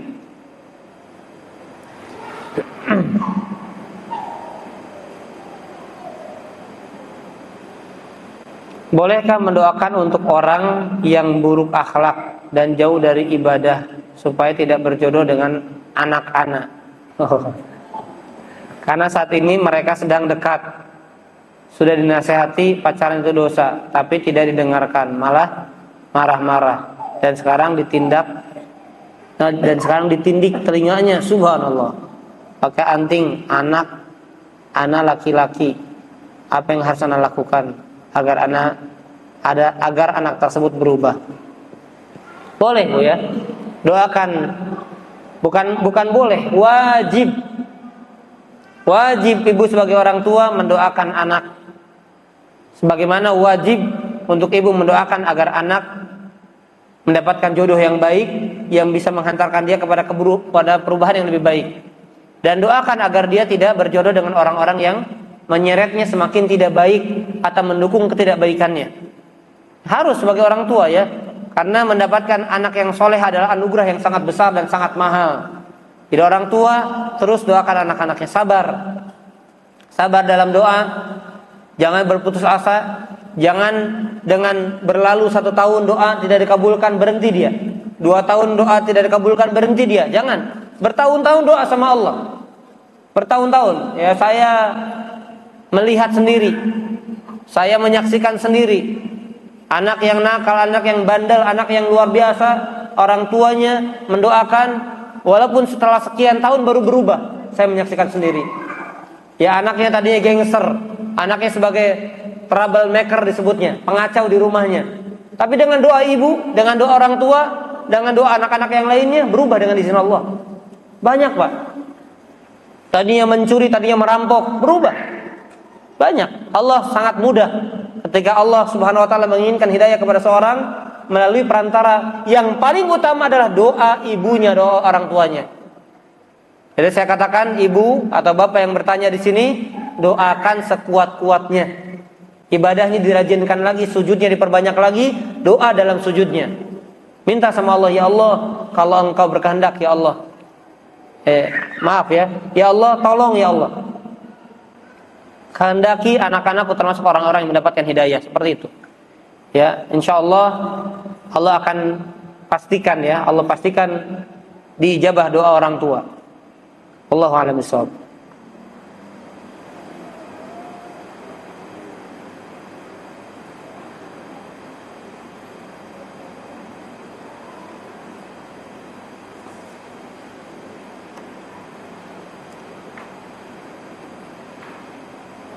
Tadi jangan.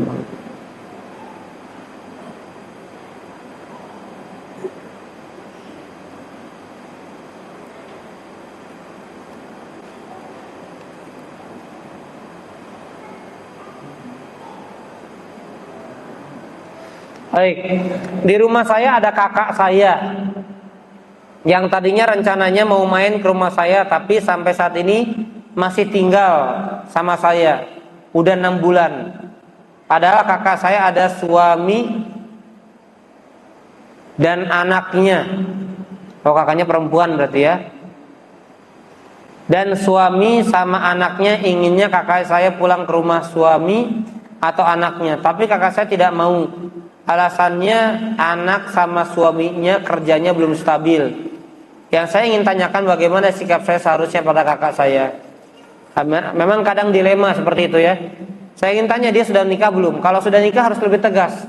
Karena kalau ada ipar lebih bahaya. Nggak masalah ya, nggak masalah misalnya mohon maaf ya, bukan yang ngusir dan lain sebagainya, tapi ini karena ada ipar, kemudian kamu bertanggung jawab kepada suami kamu, kepada anak-anak, mohon maaf ya, bukan ngusir dan sebagainya, nggak masalah, karena memang harus disampaikan seperti itu ya. Yang penting kita sudah berusaha bertutur kata yang baik.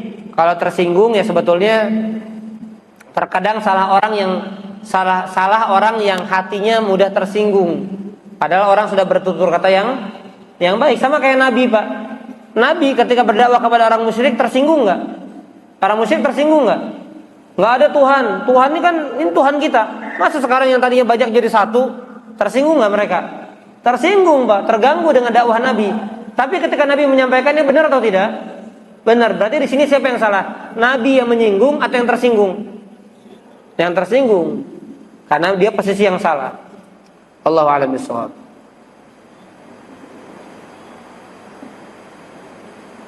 Banyak yang nanya muamalah nanti ya, sama ada waktunya ya. Yang terakhir, anak-anak berada di pondok sejak pertama masuk, anak baik-baik saja, tidak ada penyakit kulit.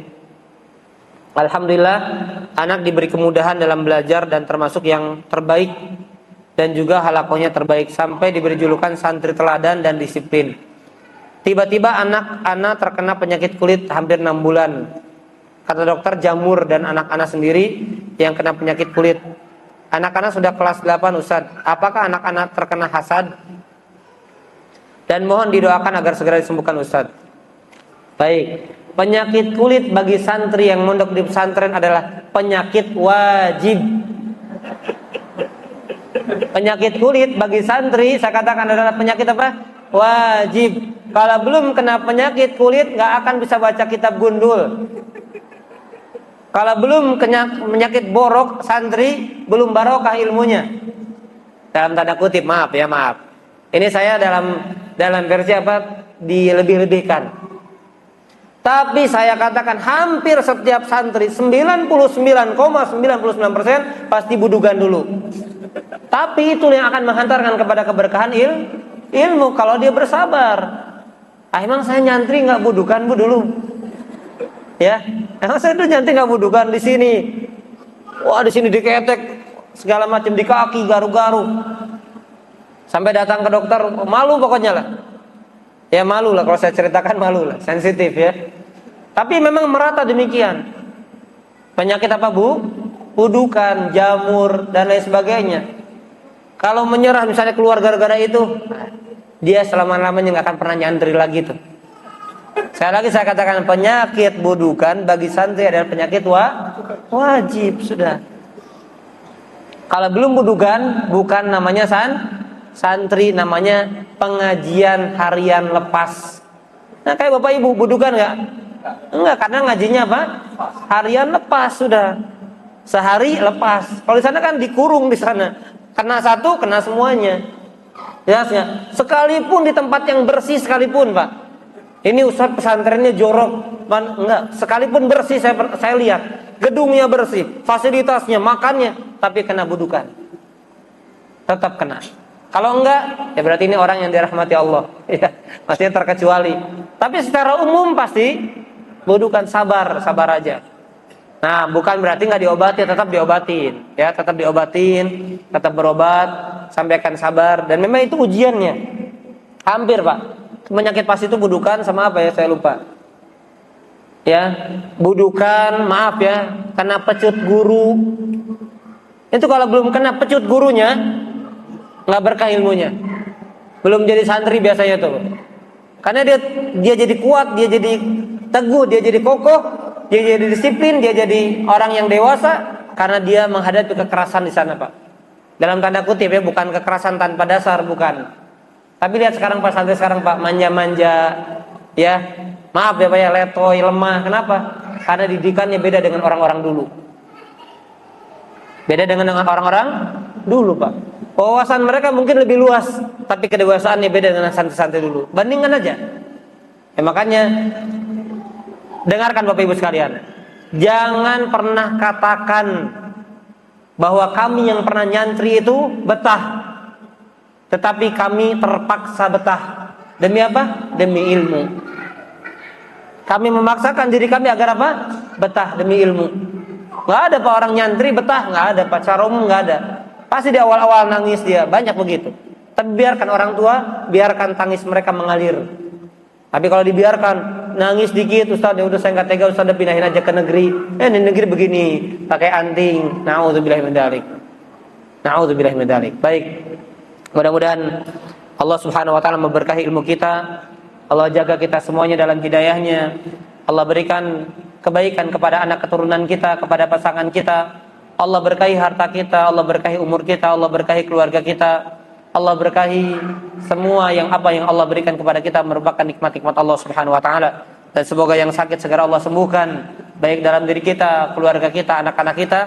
Dan yang belum dapat hidayah dari keluarga kita, semoga Allah berikan hidayah dalam waktu terdekat yang kita harapkan. Allahumma amin ya rabbal alamin. Subhanakallahumma bihamdika asyhadu an la ilaha illa anta astaghfiruka wa atubu ilaik.